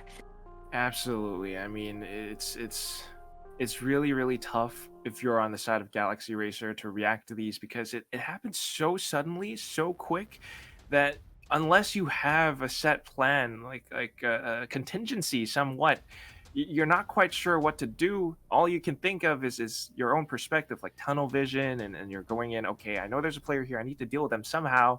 And oftentimes what you see happen is they try to peek in towards the Alter Ego Celeste players, and then they get destroyed because Alter Ego Celeste, they are just, it's like a trap that they've set for them. And not to mention that they kept going to B on Icebox whenever they attacked, and they just repeated it again and again and again until an op was bought by Galaxy Racer. But it's like, to me, that was like mind games, you know? Like, you keep doing the same thing over and over until it stops working. Exactly. It's operational conditioning. They want you to think, and then they change it at the last second. It's just so smart. But I mean, 2 incredible plays on Icebox. I'll never forget those because the 1v5 from Aya was absolutely incredible. I mean, it started off with the Sheriff. She managed to pick up a Vandal, and then she got the final kill as well. On the other side, though, as well, I mean, a Yumi, 1v4, and she managed to do every single thing. I was I was at a loss for words when that happened. I really I think was. everyone was. But it's also props to both teams where you get these like really huge highlight plays, you get these huge clutch plays, and yet when you see them reset for the next round, their mindset is there. The in-game leaders that we talked about definitely doing a lot of work. And as we look at map 2, that this was on Split, we actually expected this to go a lot closer. Yeah, I think Split, Marky and I were saying, because we have been casting FSL Valorant, Alter Ego Celeste, this is one of their maps that they're very, very strong on just because of a Neri plus a Yumi's playstyle. The way that they're actually able to break into areas like on B, the mail room, or B Heaven, they just dash in. I mean, long hair, don't care. I use my satchel, I blast back in, I use my judge. Everything that they throw at GXR, if left unchecked, it's a very big problem, which is why it's huge props to an IGL like Trix to play Sage instead of a duelist. And then she's able to pull off a few counter strats where she had the wall up on Mailroom instead. And it actually worked for a bit.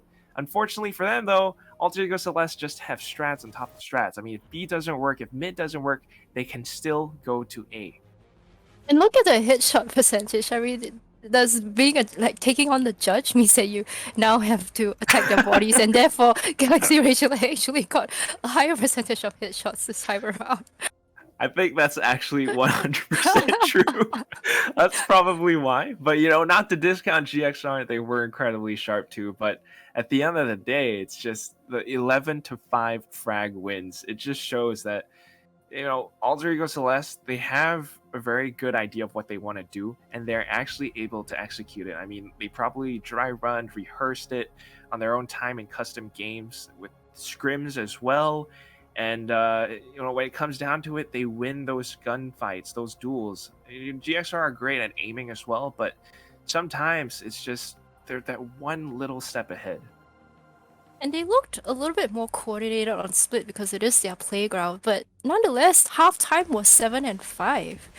So we didn't expect Icebox to be that close, maybe. We thought Split, Alter Ego Celeste might have had a much higher advantage, but Galaxy Racer kept it really tight. Yeah, Galaxy Racer, I have to say, I mean, taking my hats off to them. On defense, on Split, Trix, and everyone else, there was that one round where they had 3 players up towards mid. I think it really changed everything. I mean, if not for those plays, if not for those counter strats that Trix thought of, 7-5 might not have been possible, and the game would have been over a lot quicker. Only thing is, the attacking side was, I guess, a little bit weak on the side of Galaxy Racer. Very unfortunate, but it's, sometimes it's just you take a bit of time to practice, to think of new ways to approach and basically counter strat Alter Ego Celeste, because these teams, these girls are the ones to beat right now. And they definitely tried that on Breeze, because Breeze is the biggest map and the ones that really we see teams experimenting so much on. Alter Ego Celeste started on defense with 1 duelist and 2 initiators, whereas Galaxy Racer opted for that 2 duelist comp. I mean, And yeah. 2 duelists, it's something that they were familiar with. That's what they used against Magnifique, and they actually defeated them really swiftly. But on the other side, Alter Ego Celeste, I mean, whether it was on defense, whether it was on attack, it's just they had very clear plans in mind. I mean, the way that they approached the sites, the way that they took the duels, especially with the Marshals, which is something that's very new in episode 3, but they're just incredibly, incredibly strong. I don't know what else to say. But interestingly, the headshot percentage still going to the side of Galaxy Racer here. And it was quite reflective of their previous series where we saw them get a lot of picks on defense also with that one-shot headshot, just trying to get the numbers down and thinning out their opponents. But of course, AEC winning in every other aspect here, damage-wise, frag, as well as objectives. Yeah, almost everything. I mean, I think when it comes down to it, sometimes there is that little bit of fatigue. This was the 5th map of the day Yeah. that Galaxy Racer were playing. Aside from that, Alter Ego Celeste, they were watching them play it. They were studying them. They were, able to. They were warmed up and ready. I mean, when it came down to the first half, second half, pistol rounds, they win every single time. And that just gives them a huge lead in terms of momentum because they're able to buy up on the next round. They feel very confident. They're always pushing into them. I mean, even on defense, Alter Ego Yeah. Celeste just they don't get the That- memo. It's like nah, That's it's okay. classic Alter Ego Celeste. You know, the moment that they know that they have the snowball, the moment their confidence reaches a certain level, they're gonna push out on defense. They're all just gonna be there. Same like what they do on Ascent, and same like here Oh on my Breeze. gosh. But again, you know, you have to say that after that technical timeout by Galaxy Racer, they did come back 3 rounds. So again, so much has been said about the in-game leaders, but to reset your mental and get back something, even though you haven't won a single round, that is pretty honorable. Exactly. It's very, very, just brilliant thinking. I mean, we talk about the in-game leaders so much, but the rest of the team as well. It has to be said, at the end of the day, this is a 5v5 game. The team leaders are there to call it out, tactical timeouts and everything. But when everyone comes together, everyone's supporting each other, it's very nice to see that, even if it is an 8-0, you're able to come back 3 times at the very least. It's Yes. still good. It's still a win. Yeah. And something that they can maybe look forward to in the next FSL Open. Again, props to AE Celeste. Really, like, even on Breeze, they keep changing up their angles. You think that they're going to retake from one angle, but they're so smart in, like, adapting and coming through, like, the metal doors when Galaxy Racer didn't expect it, right? It's really the small things that make AE Celeste so different. It's not just individual plays, it's not just team coordination, but it's all these small adjustments that keep their opponents guessing, keep their opponents on their toes. Yeah, I mean, they were just incredibly smart. Repositioning and, every single round, it just means that Galaxy Racer on the attacking side, when you approach a site, you're thinking, wait, I expect her to be here, but she's there. Yes. What is this? Exactly. Iceberg And, did yeah. that so many times. And with that, I mean, you compare this Open to the last Open, which is number 4, where they did face Oasis Gaming. They dropped Breeze and they dropped Icebox there. AE Celeste, they just keep leveling up. And do you think like this could be like a Xenos paradox where Achilles and the tortoise is just always a hit, you know? Like it feels like every time we come back here we say how are the teams going to catch up, and they are, right? You can see improvements, but as much as other teams are catching up, also Ego Celeste is still pushing forward as well. It really does seem like it, like the analogies that you brought up, because Alter Ego Celeste are just undefeatable. It was a completely flawless, perfect run in this entire game. I mean, not just 3-0 in the grand finals, but for the entire upper brackets as well. I'm just curious to know, how did their group stages go? Because if those were completely, 2-1-0, They were as well, actually. I took a look at the scores and they were double There it is. digits to single digit in the group stage. So they were challenged in the playoffs, that's for sure. absolutely perfect. But at the very least, this is a lot of footage, a lot of VODs, a lot of videos on demand. Hopefully the teams will be able to study them, continue to scrim against Alter Ego Celeste, find out new ways to beat them. I mean, don't get me wrong, I'm not putting down Alter Ego Celeste. They're incredibly strong. They are 5 times champions for a reason. They win $1,500 US, but this is 5 times in a row. Surely someone with all this information out there will be able to find some kind of a weakness somewhere.